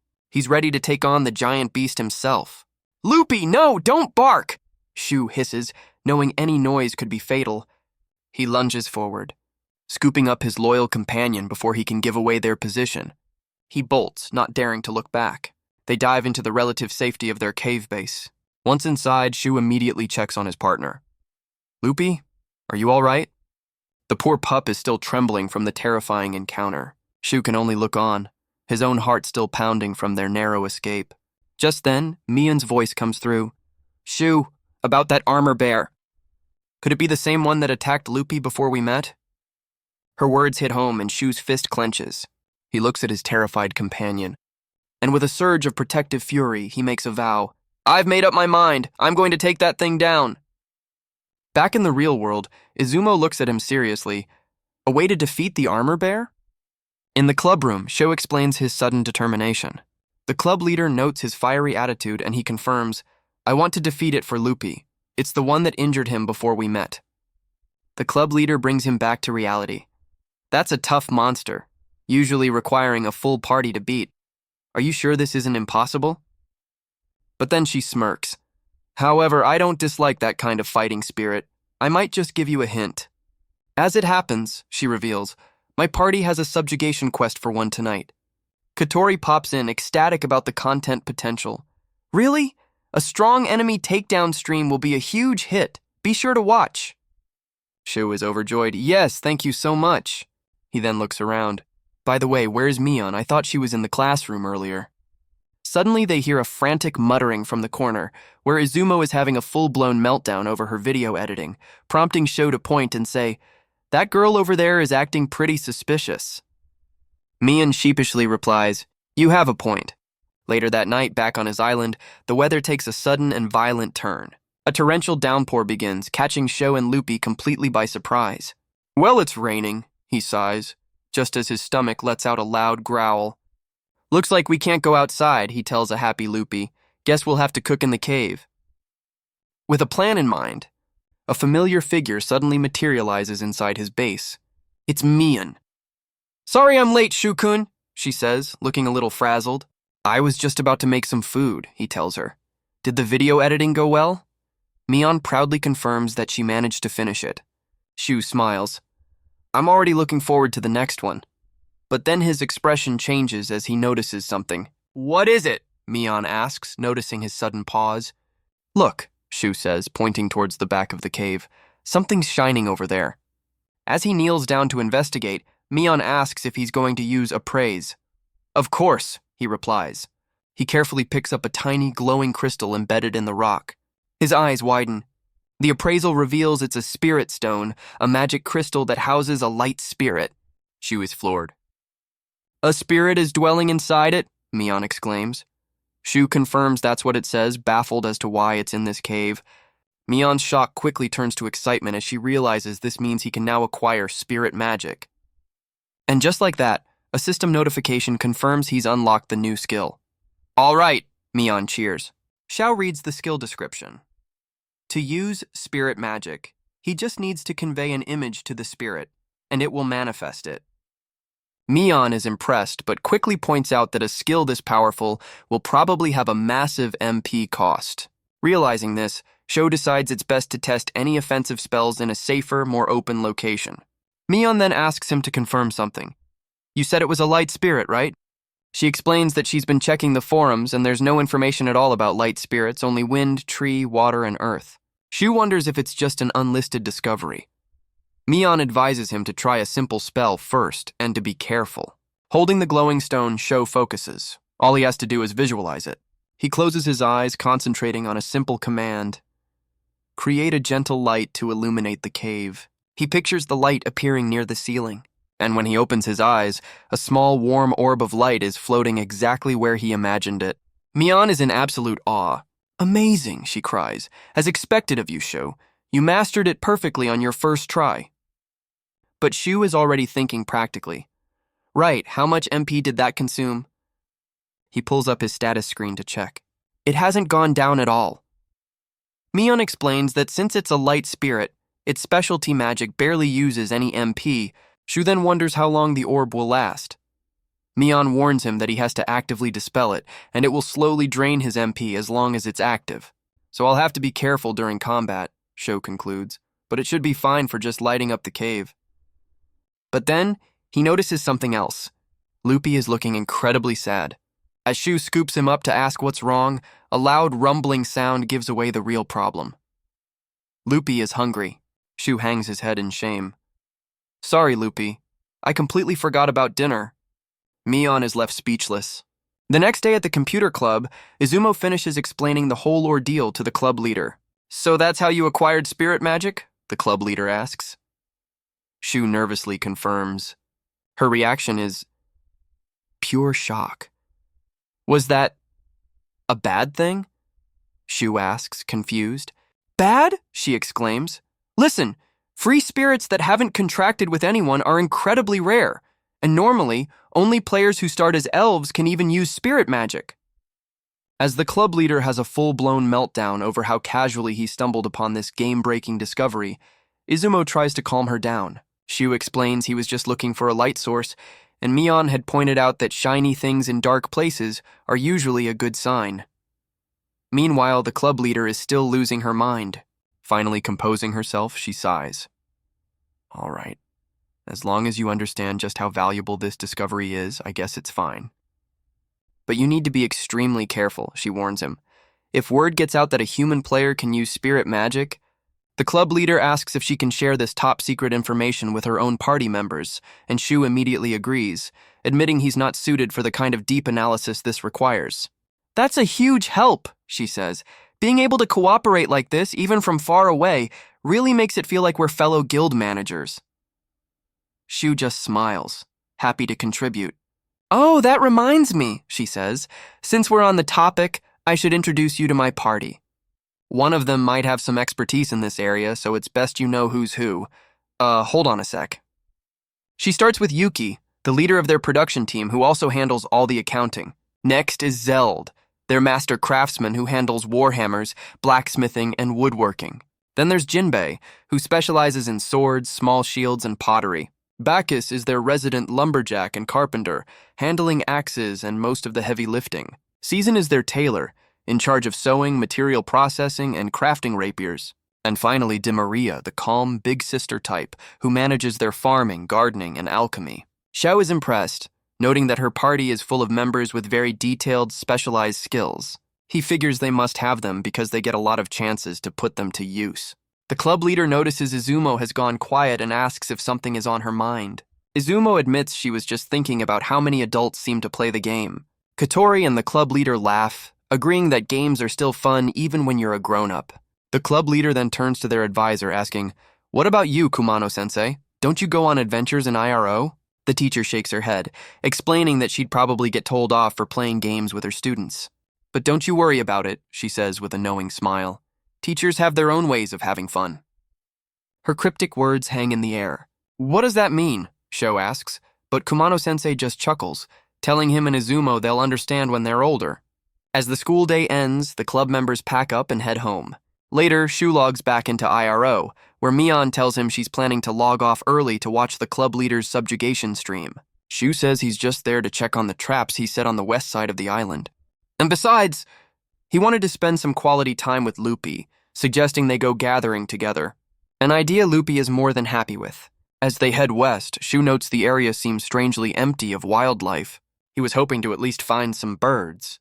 But Mion points out they'd have better luck searching along the coast. Just then, Lupi's ears twitch. Mion spots something useful in the bushes, a seasoning.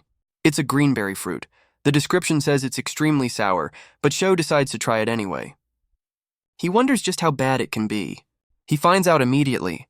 The sourness hits him like a lightning bolt, much to Mion's concern.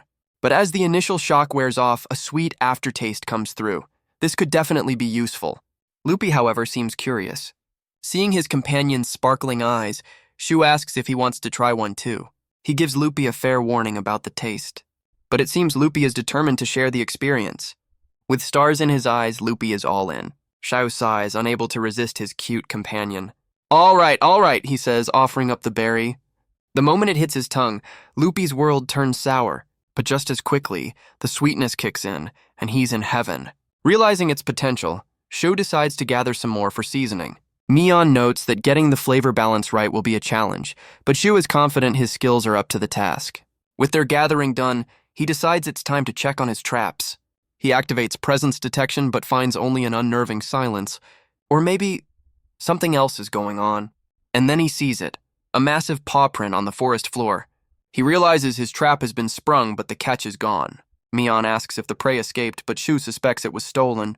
Stolen by the one creature on this island big enough to do it, the armor bear. The tracks are too big for a deer or a boar. It seems the bear snatched the gray deer he was after. A grim look crosses Shu's face. He remembers what this same beast did to Lupi, and his resolve hardens into cold fury. He declares that enough is enough. He has to do something about this monster. Back in the real world, Shu contemplates the challenge ahead, realizing just how much he'll need to prepare. He explains that after dealing with his traps, he watched the club leader's subjugation stream for intel, and what he saw was daunting. Taking on the armor bear solo would be a monumental task. He learned that magic attacks have some effect, but physical attacks are completely useless, bouncing right off its armored hide. He realizes his only hope is to leverage his secret spirit magic to bypass that tough exterior. His strategy session is interrupted by Mickey calling him for dinner.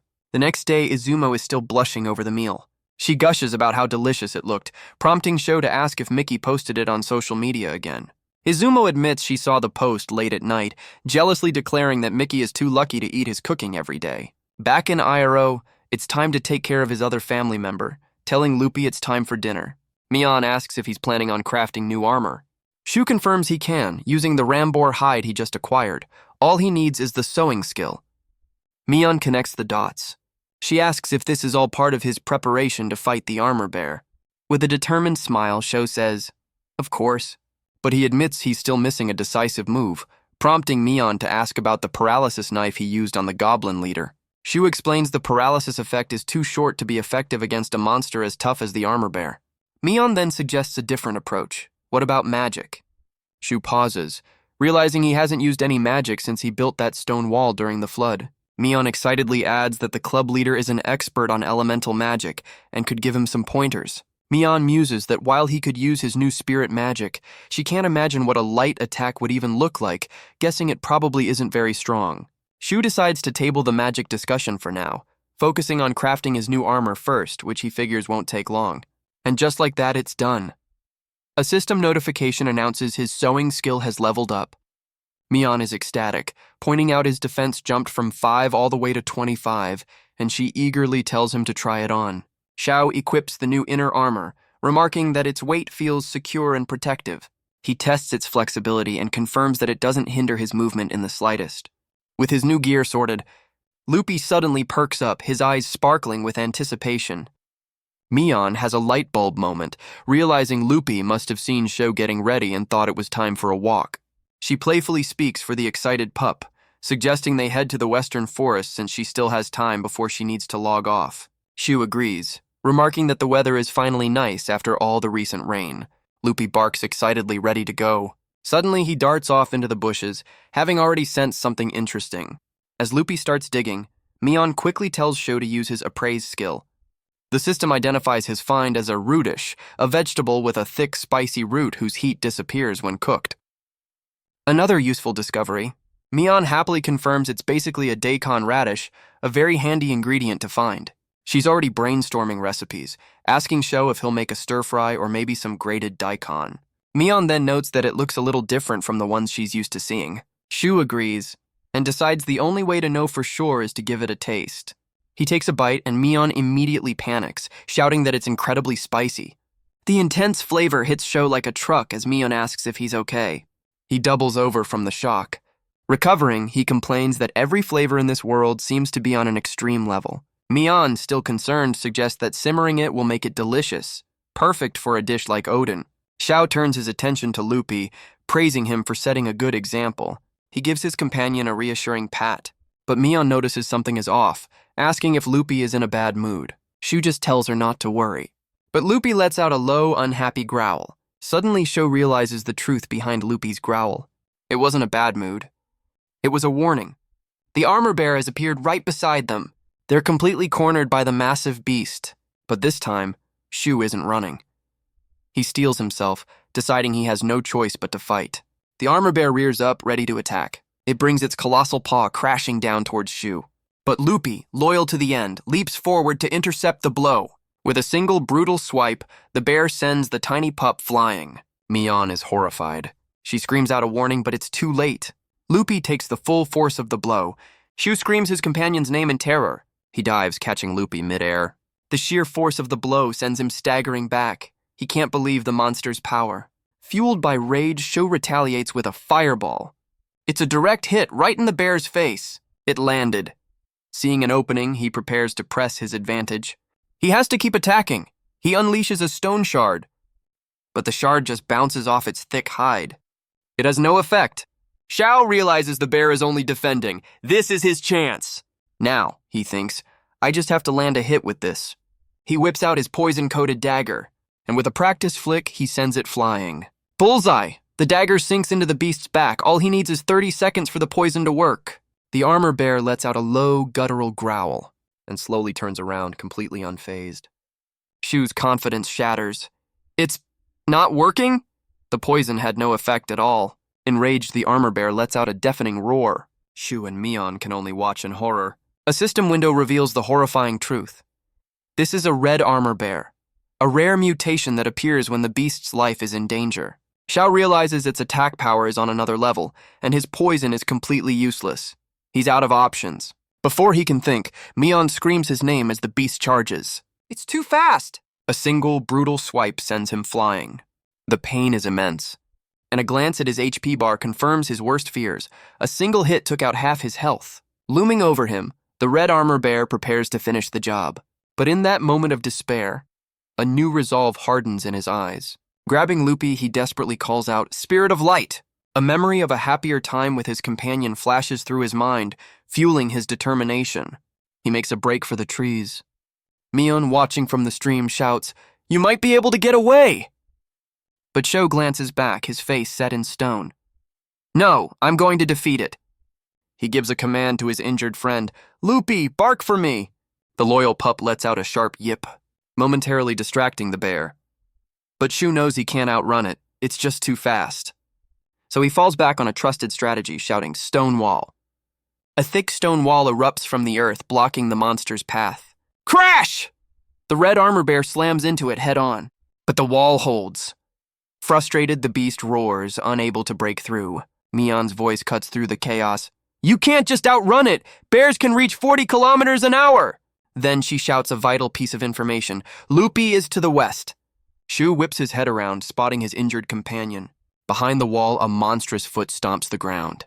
He knows he's out of time. The footsteps are getting closer. He scoops up Lupi and makes a desperate dash for the trees, but a terrifying shadow falls over him. He's not fast enough. The bear's claws descend. With no time to think, Sho throws up another stone wall. The wall cracks under the immense force, and the impact sends both him and Lupi flying backwards. The bear's paw smashes the ground where they just stood. They're sent tumbling over the edge of a cliff, but the monster leaps right after them. They plunge into the river below with a massive splash. The red armor bear's body follows them into the water, and then silence. Shu drags himself to shore, gasping for air, when a flood of system notifications appear. He's leveled up. His skills have leveled up, which can only mean one thing. He defeated it. The system confirms it. Area boss defeated and safe zone added. Mion's voice cuts through the silence. "Shu-kun!" She's in disbelief. You really defeated it. But that was way too reckless. My heart was pounding. Shu thinks to himself, good thing its own weight just dragged it down. He manages a weak smile. I told you I was going to defeat it, didn't I?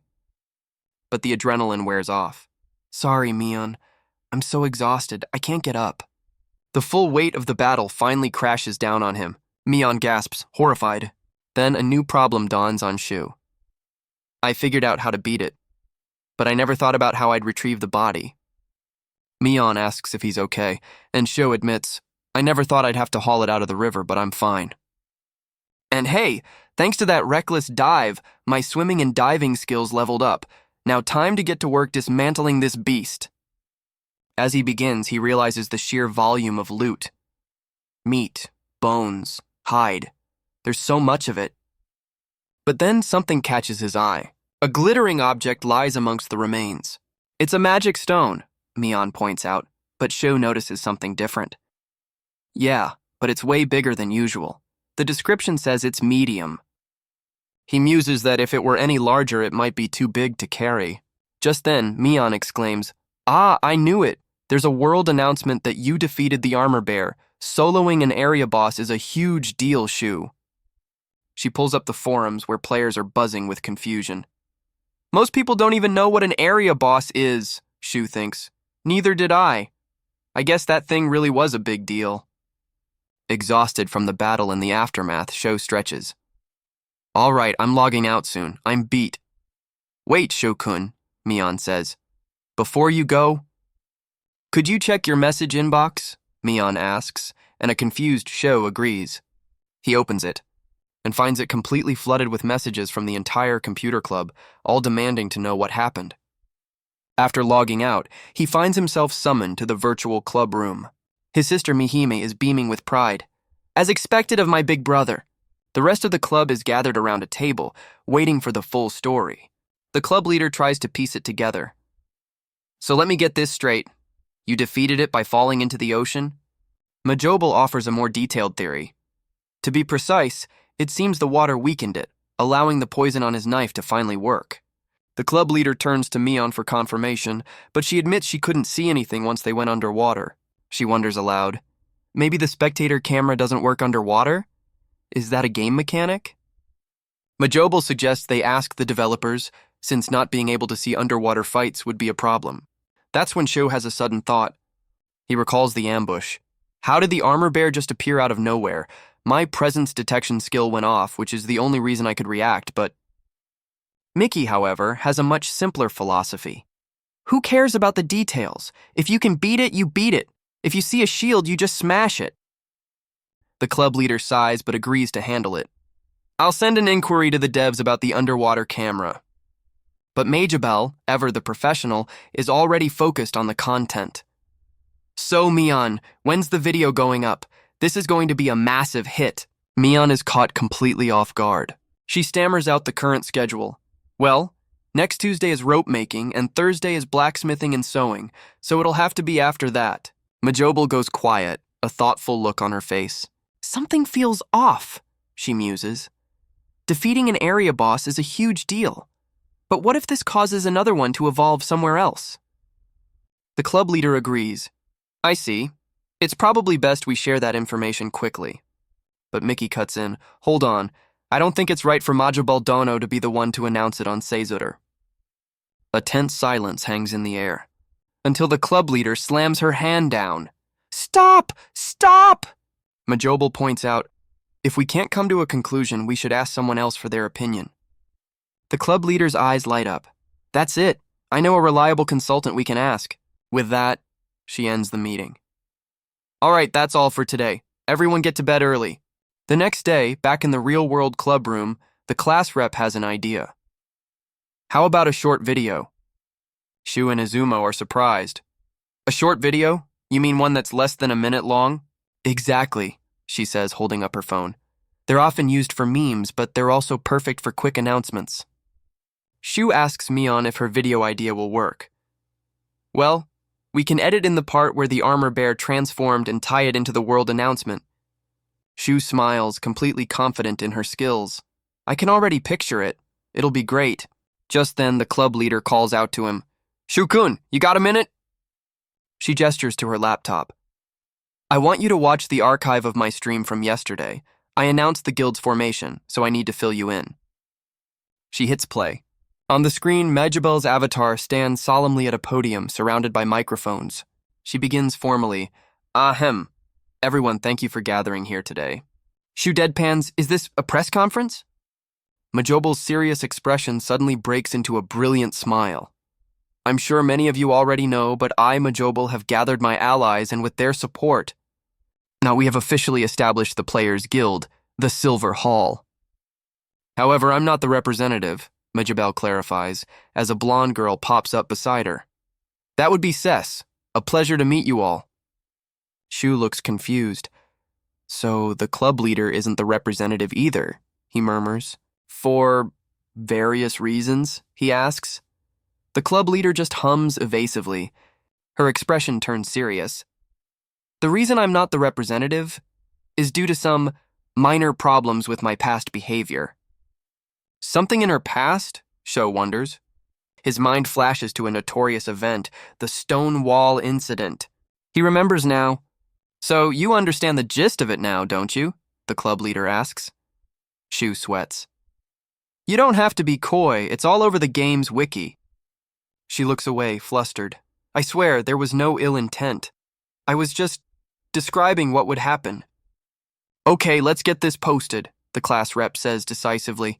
Shu turns. Looks like they're finished. As the clock ticks towards the end of the school day, the club leader calls it. Wow, time flew by. It's too late to log into IRO now, so let's wrap things up a little early. Walking home, Sho asks Mion, "Are you going to log in when you get back?" She nods. "Of course.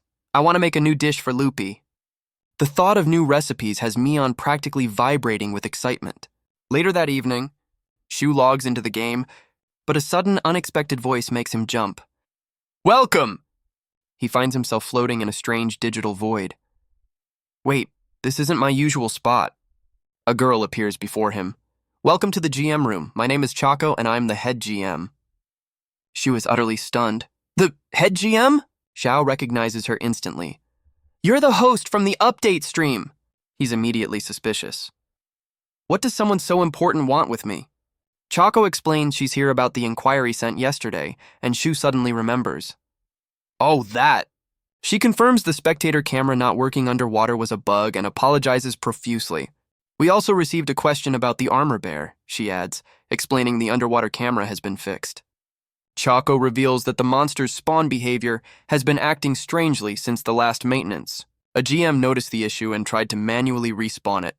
Unfortunately, right on top of Sho. "So," she says cheerfully, "as a reward for your bug report, please choose one of these 3 options." Shu doesn't hesitate for a second. "I'll take the 3 SP. With their business concluded, Chaco thanks him for his time and sends him on his way. Back on the island, Sho is still processing the bizarre meeting with the head GM. Mion's avatar appears, relieved to see him.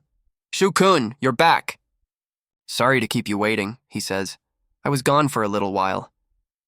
He quickly explains what happened. Long story short, I got a direct response from the GMs about our inquiry. Mion is shocked. "So they don't just reply by email?" Shu figures it was because he was offered a choice of rewards. When he tells her he got 3 skill points, Mion is ecstatic. "That's amazing!"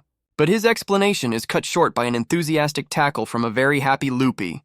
The little guy sits patiently as if to say, "You kept me waiting." Shu smiles, petting his loyal companion. "All right, let's get some food ready. What should we make?" Mion chimes in with a suggestion. "We have that root dish we found earlier, so how about some simmered rabbit? Though it feels like it's missing one more ingredient." Shu has a sudden realization. "That's it. When I was fishing, I also gathered some seaweed." And with that, he whips up a delicious-looking meal. He beams with pride. "It turned out great. This looks so good." Loopy digs in without hesitation, and Sho asks, "Is it tasty?" "All right," Shu says, satisfied. "We're all set for food." With their energy restored, he plans their next move. "Now that we've defeated the area boss, let's go explore the western side of the island." Loopy barks excitedly, ready to go, but Shu laughs. "Hang on, let me finish eating first!" Mion watches their heartwarming interaction with a gentle smile. A little while later, they head out. But as they walk through the forest, Shu notices something is off. "My presence detection isn't picking up any reactions at all." Mion remarks, "Defeating an area boss really changes things, doesn't it? The southern part of the island feels so much more peaceful now." But their quiet walk is interrupted when Loopy lets out a soft whimper, and Shu asks, "What is it, Loopy?" Loopy's keen senses lead them to the mouth of a previously undiscovered cave. "Let's check it out," Sho says, stepping forward despite Mion's worried protests. He raises his hand and summons a gentle light. "It's so bright," he exclaims. "Having spirits around is a huge help." They press onward into the darkness. Loopy begins sniffing the ground intently, and Shu realizes, it feels like this path is heading east. "If we follow this," he murmurs, a new sense of purpose in his eyes, and finds himself staring at a familiar ornate door. "Just as I thought," he murmurs. Mion looks up in awe. "It's the same as the door from the goblin camp. They must be connected." Xiao reaches out a hand. Mion quickly realizes the implications. And since there was no announcement, the game must treat this as the same secret area. But as they take in their surroundings, Sho notices something else. It's a fork in the road. "What should we do?" Mion asks. Shu decides, "Let's check the door in front of us first. It looks a little different from the others." He places his hand on the door, and a familiar system message appears. "Access by the Blessed One confirmed." But a second message pops up, stopping him cold. "Please enter the release code." A release code? Panicked, Shu tries the only password that comes to mind. Open sesame. The door remains stubbornly silent. His brilliant plan fails spectacularly. Mian can't help but find his attempt adorable, though she's a little embarrassed for him. Well, that was a bust, Shu sighs, turning to the other path. Guess we'll have to go this way. But Loopy is already bounding up the stairs with excitement. Whoa, Loopy! It's dangerous to rush! Shu just smiles fondly. Honestly, can't be helped. They follow the path upwards, climbing out of the cave, and emerge to the site of a massive smoking volcano dominating the skyline. A new area? Shu breathes, completely stunned.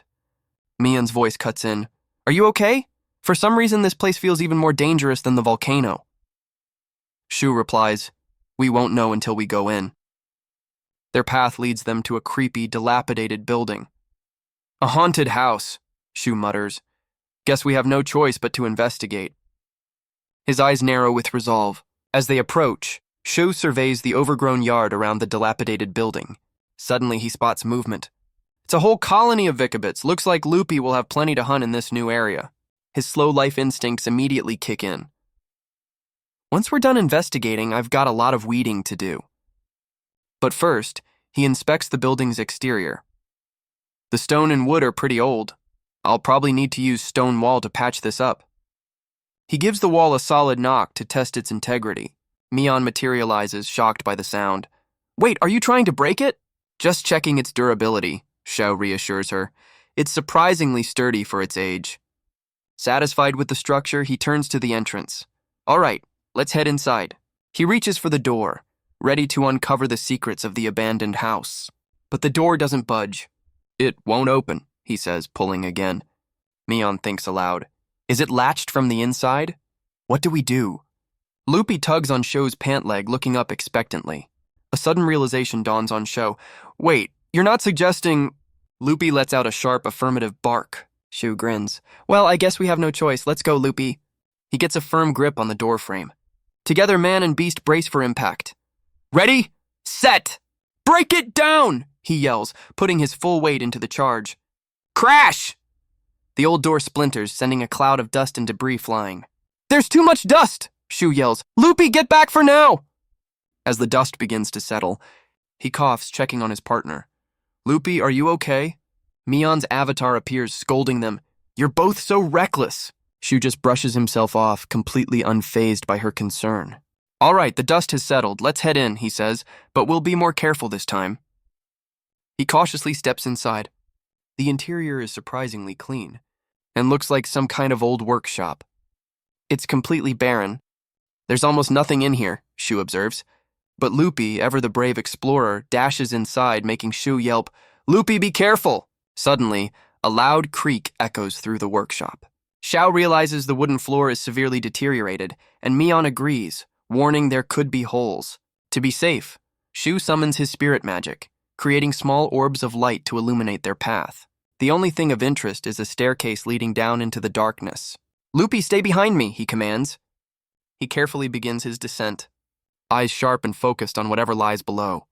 At the bottom of the stairs, he finds a single, solitary cabinet. He notes the low ceiling, a bit cramped for comfort. Just a cabinet, huh? Mian observes, and Shou agrees to take a look. His appraised skill identifies it as an old, high-quality cabinet, made from rare ore wood. He's baffled. Why is such a luxury item down here? He reaches for a drawer, wondering what's inside. To his surprise, it's packed to the brim with identical-looking books. Mian realizes these are skill books, covering topics like magic, geography, and history. As he examines the books, he notices something else has fallen out from behind the cabinet. It's a single sheet of paper simply titled Record. Shou holds up the paper, wondering if it's okay to read the previous owner's personal record.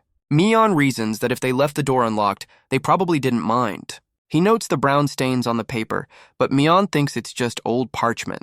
She explains that parchment is made from animal hide, teasing that Shou could probably make some himself if he tried. He begins to read. The first entry is dated the 5th of the flower moon. It reads, Reassigned from the Central Advanced Magic Research Institute. I have become the warden of this solitary island. Shou mutters that this is already getting heavy. The record details a mana cycle system using the island's volcano, old but safe. The writer moved from a central control room because the scenery was too desolate, and eventually relocated to a small hut near a teleportation circle in the southwest. His eyes widen. A teleportation circle. Mion immediately realizes this must be the teleportation circle that connects to the research institute. As Sho reads on, the journal mentions that since inspections were only once a year, the warden locked the north and south protective walls. And at the end of the entry, a 4-digit number 4725. "The release code!" Mion exclaims. She can't help but tease him about his failed open sesame attempt, much to Sho's embarrassment.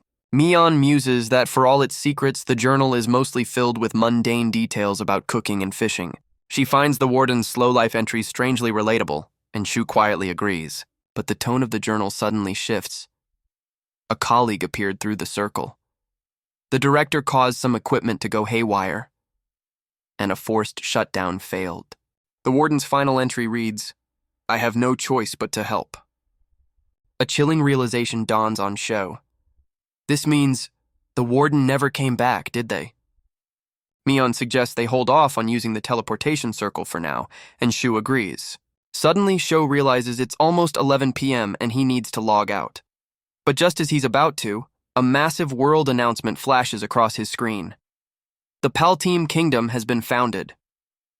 He's completely stunned. Mion wonders if this is related to the club leaders' party, since they were working on building new towns. She decides to log out and ask Mickey for information, promising to do her own research as well before signing off for the night. Shu logs out, only to be ambushed by Mickey, who pops up from behind his chair. "Finished, big brother?" "Don't scare me like that," he yelps, but Mickey cuts him off. "You're the one who surprised me. What was that founding declaration?" Shu quickly denies it. "That wasn't me!" Mickey grabs him, teasingly shaking him. "So you know nothing. Your phrasing is a little suspicious. I really thought it was you." Just then, his phone buzzes with a message from Mion. He opens the message from Mion, which explains everything. It seems the Palteam territory, which sided with the second prince in the Empire's civil war, has just declared independence. Shu processes the news. "So the second prince gave up his claim," Mickey adds, "but the conflict hadn't even become that large scale yet." Suddenly energized, Mickey dashes off, declaring, "All right, I'll ask the Viscount about this tomorrow." Left in her wake, a weary Sho just waves her off. "Good night." And with that, the day ends. The next day at school, it's time for the computer club. Logging back into IRO, Shu is ready for a new adventure. "All right, let's go!" Mion's avatar is right there with him. "Where to today?" Shu explains. "There was a spring nearby, so we're going to investigate it." And so, they set off into the lush wilderness. As they walk, Sho scans the area. "I'm not sensing any monsters around here." Mion agrees, noting how peaceful it is. "It feels like someone could live a quiet life in a cabin out here." Shu worries that a lack of conflict might make for a boring RPG, but Mion quickly reminds him that's the whole point of a slow life. Suddenly, Loopy perks up, sensing something. "What is it, boy? Did you find something?" He looks up. Something small is flying right at them. Shu instinctively throws up an arm to block. "Damn it, is that a monster?" But then he sees it clearly. Before he can react, Loopy leaps into action, snatching the creature out of the air. "Nice catch," Sho praises his companion, who looks incredibly proud of himself. Shu peers closer. "Is that a butterfly or a bat? Hey, don't swallow it, Loopy." He carefully takes the creature from his companion. His eyes go wide. Mion gasps from behind him. Is that a fairy?" "It is." A tiny, dazed fairy with pointed ears is sitting right there in his palm. Shu is completely stunned. So is Mion.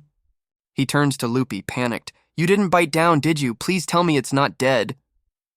But the fairy suddenly springs to life, and with a burst of energy, it zips right out of his hands. "Whoa!" It hovers in the air, hands on its hips and cheeks puffed out. It is not happy. "Well, I'm glad you're alive," Shu stammers, relieved but also a little intimidated. Mion whispers, but she definitely looks angry. Sorry, Mion says, trying to placate the tiny creature. "We should probably offer some kind of apology." Then an idea strikes her. "That's it. How about we give her some food?" Xiao remembers the greenberry fruit. He carefully places the sweet white part on his glove. Miss Fairy?" In a flash, the fairy snatches the treat right out of his hand. So fast! Mion watches, holding her breath.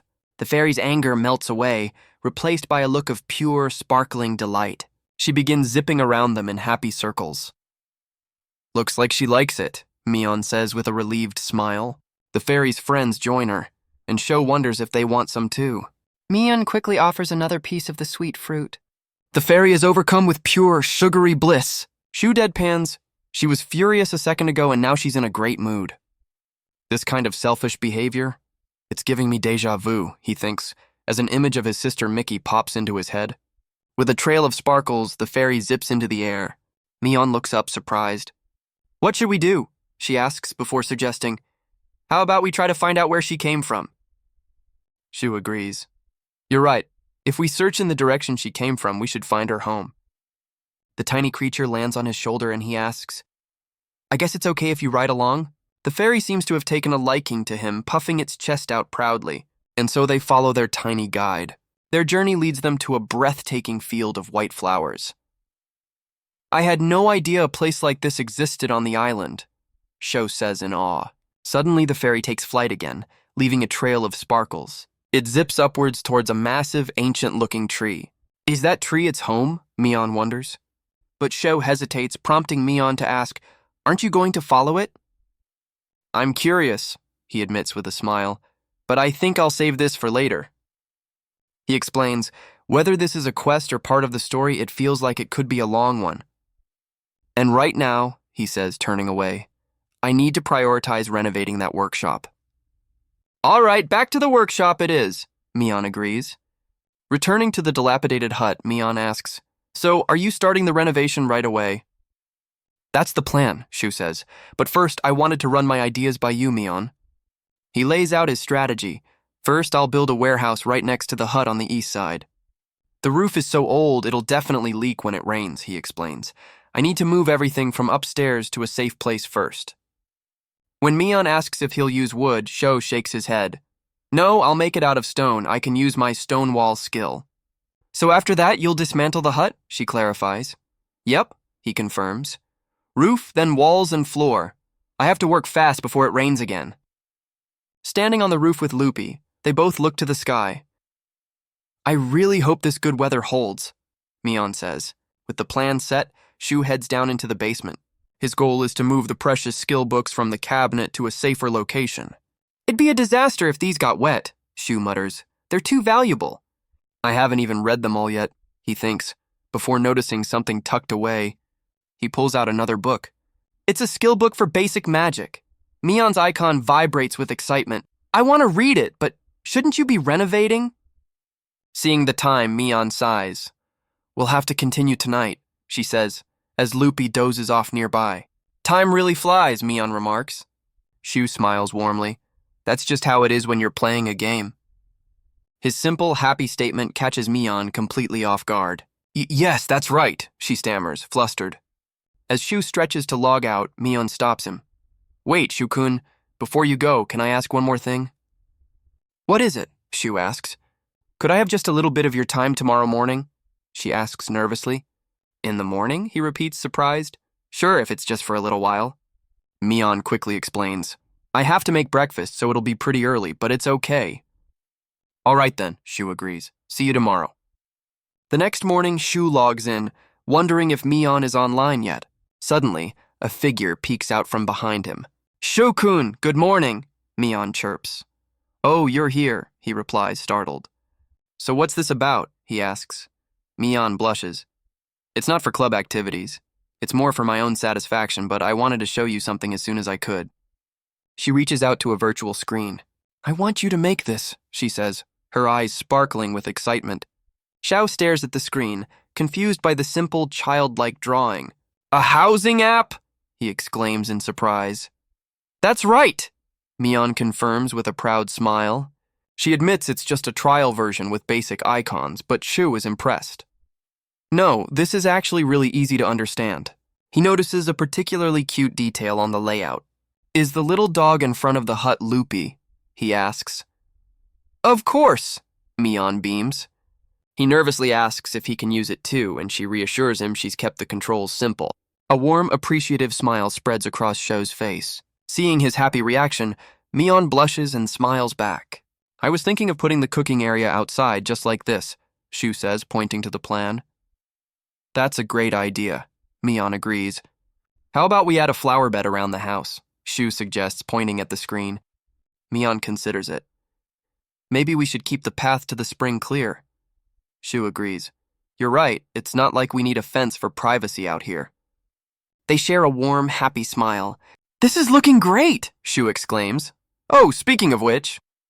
Mion's curiosity gets the better of her.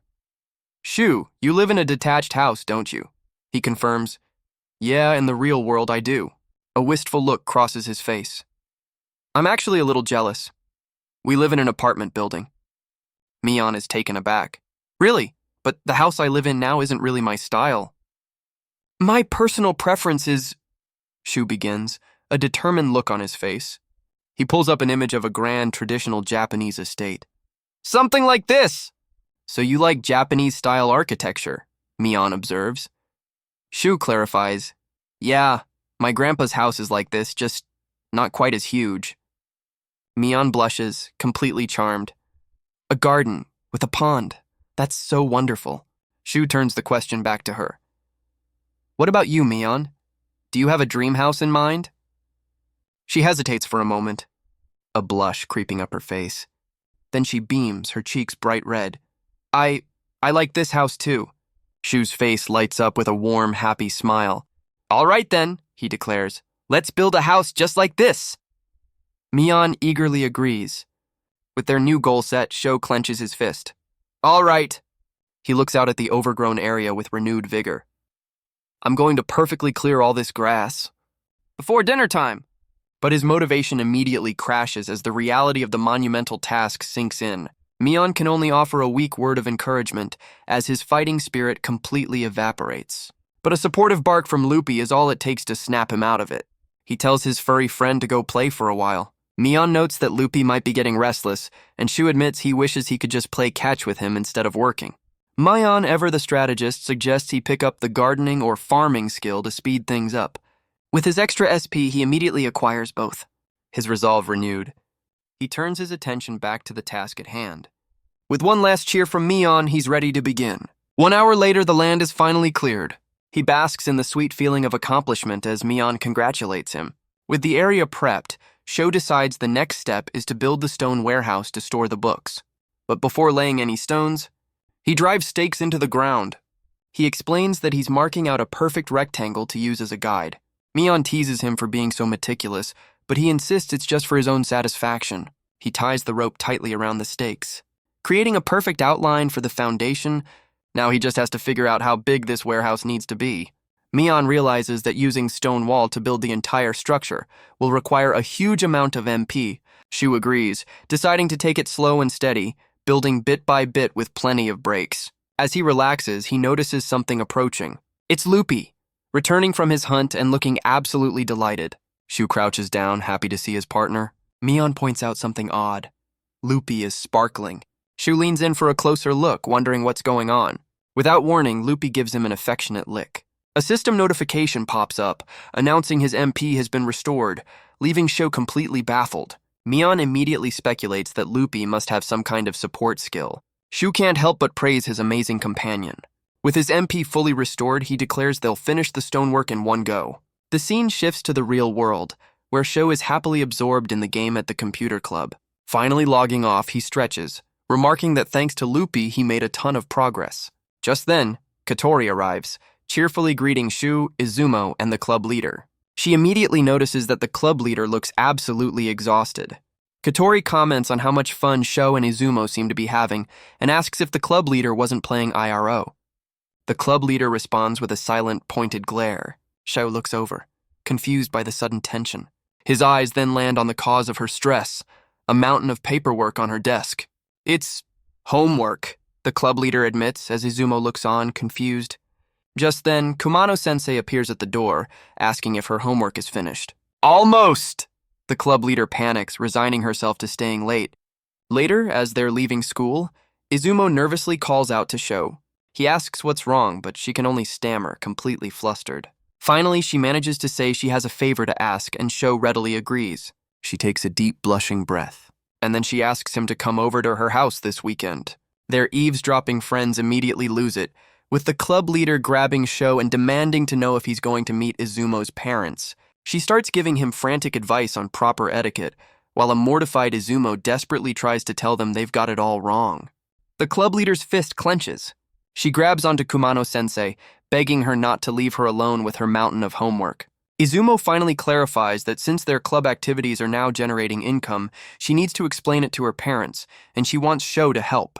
Katori adds that it's like starting a part-time job, and Izumo just wants to properly introduce her work partner. She shyly asks if he'd be okay with that. And Shu, ever the good guy, happily agrees. As they part ways, they agree to meet up over the weekend. But when he gets home and tells Miki the plan, she immediately jumps to the exact same conclusion. He's going to meet Izumo's parents. Declaring she can't miss this golden opportunity, a flustered Miki announces that she's coming with him. Shu sighs in resignation, admitting he was planning to invite her anyway. But Miki is already in full-on planning mode, declaring, "First things first, we need to get you a suit." The scene shifts to the weekend at Izumo's house, where Shu asks if he's arrived too early. Izumo nervously replies that the timing isn't an issue for her, but for someone else. Confused, Shu asks if her older sister is expected home soon. Izumo's eyes widen slightly. She explains that she has an older sister away at university who rarely visits. Miki, who's been listening in, asks if the sister contacted them, but Shu quickly shushes her. Miki continues anyway, whispering that Izumo's sister, Mashiro, will definitely show up, and that they should have given her a heads up. A phone is placed on the table with a soft click. Miki gleefully suggests they should all get formal wear, but Shu insists that's not what this is about. Suddenly, his phone rings. He's surprised to see it's a call from Mion. Telling Miki he'll take it, he gets up from the table. He steps away to answer, "Hello?" On the other end, a nervous Izumo apologizes for calling so late. She explains that she has something important to discuss with him. Apparently, she'd been telling her mother all about Sho, and now her mom is insisting that she wants to try his cooking. Sho, slightly bewildered, asks if she introduced him as some kind of master chef. Izumo quickly clarifies that she can't make anything fancy, so his usual cooking will be fine. She then earnestly asks if he would be willing to do it. Shu happily agrees, and on the other end of the line, Izumo bursts into tears of gratitude. With the plan set, they hang up. Left alone, Sho contemplates the new development. Cooking, huh? He suddenly recalls Izumo's comment from the other day, when she gushed about how lucky Miki was to eat his delicious-looking food. The pressure is on. Determined not to disappoint, he decides he'd better get some practice in. The weekend finally arrives. An overly excited Miki bounces at the door, urging her brother to hurry up. But Shu, ever the responsible one, tells her to wait while he sets the home's security. Just as they're about to leave, a cheerful voice rings out, "I'm home!" Miki's face lights up, and she joyfully greets the newcomer, confirming this is Izumo's older sister, Mashiro. Mashiro sweeps Miki into a tight hug, teasing that she's grown a whole centimeter. The two are clearly very close, sharing a warm embrace. She then turns to Sho, who awkwardly points out she could have at least told them she was coming home. Noticing they're dressed to go out, Mashiro asks where they're headed. Sho explains they were just on their way to her house, an invitation from Izumo herself, which seems to catch Mashiro completely by surprise. Shu internally panics, realizing that Mashiro is just as free-spirited and unpredictable as Miki, and taking them both feels like a recipe for disaster. Miki cheerfully tells Mashiro, "My brother said he's going to greet a girl," causing Sho to have a meltdown over her misleading choice of words. "Then I'm coming too," Mashiro declares, instantly deciding to join their outing.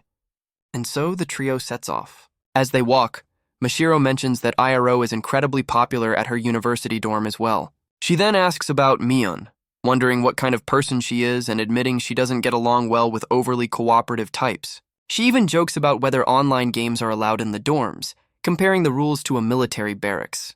Mashiro admits she doesn't know much about the game and asks Miki to teach her later, an assignment Miki happily accepts. She then stops, asking where exactly they're supposed to meet. With a sly grin, Mashiro puts her arm around Sho. "All right then, let's go see your girlfriend. Miki told me everything," leaving Sho to curse his sister's name. As they round the corner, they see Izumo waiting for them on the street. Miki, ever the energetic one, immediately spots her and shouts, "Hey, Mion!" Izumo turns, and for a moment, she was completely captivated. Dressed for the weekend instead of her school uniform, Izumo looks absolutely stunning, leaving Sho speechless. But it's Mashiro who connects the dots first, her eyes widening in realization as she says, "Ah, Shukun." Just then, the front door opens and Izumo's mother steps out, greeting Miki warmly before turning to Sho. "So you must be the young man she mentioned in her email." The realization hits Sho like a freight train. He's not just at Izumo's house, he's meeting her mother, and her sister still thinks he's the boyfriend. He completely freezes on the spot. Miki, completely oblivious to the sheer panic radiating from her brother, just barrels forward with a cheerful, "Good morning, Mion." Mashiro breaks the tension, teasing her sister, Sorry, you just look so different from how you do at school." She then turns her teasing gaze to Sho. "You could have just said you were captivated, you know." Izumo blushes furiously, trying to defend him. "That's not it. Don't get embarrassed, Shu." Mashiro suddenly grabs her, pulling her into a tight hug. "See? You're so cute when you're not trying to act tough," she declares, while Sho's brain completely short-circuits. Their mother just laughs. "You're scaring him, sorry about that." Izumo peeks out nervously and gestures towards the driveway. Please, get in," revealing a massive, gleaming black limousine waiting for them. Shu and Miki can only stare, their minds completely blown. Izumo's family isn't just well off, they're on a whole other level. In perfect, stunned unison, Shu and Miki can only think one thing. It's huge. Miki snaps out of it first, buzzing with excitement. "Come on, big bro, big sis, let's get in." She hops right in while Shu is still trying to process the situation. Inside, the limousine is less of a car and more of a private lounge on wheels. Mashiro, enjoying the chaos, leans in to tease a visibly tense Sho. "You look a little restless." A voice from the driver's seat addresses Izumo with extreme formality. "Young mistress, are we ready to depart?" Her quiet, meek response seems to startle the staff. Miki's brain finally catches up and she has a complete meltdown. "He's marrying into the family!" she screams internally, immediately telling herself to shut up. As the limo pulls away, they realize they're not just being driven. They have an escort vehicle following close behind. But the destination isn't some grand mansion. The limo pulls up to a familiar apartment building. Their apartment building. A woman in a sharp suit opens the door. "Welcome back. We've been expecting you." She then formally greets them. "Welcome, Master Sho and Mistress Miki." The shocking truth dawns on them. The limo wasn't to take them to Izumo's house. It was to pick them up. Shu and Miki are completely frozen as Izumo's mother and sister stand before them. Mashiro, who was just a chaotic gremlin moments ago, gives a perfect, polite bow. "I am the eldest daughter, Mashiro. I do apologize for the sudden intrusion." Shu's brain short-circuits. He can only think, she's acting so proper. The woman in the suit gestures them forward. "This way, please." Miki is in a state of catatonic shock. Numbly, the siblings follow their guide. She leads them to a set of large double doors and rings the bell. A voice from inside announces their arrival. "Young mistress, the EC siblings are here." Shu tries to process the situation, stammering, Hold on a second." But it's too late. They're ushered inside and told, "I will prepare some tea. Please have a seat and wait." As they sit, Izumo's mother apologizes. "I'm sorry, please wait just a little longer," leaving a nervous Shu and a catatonic Miki to stew in the overwhelming atmosphere.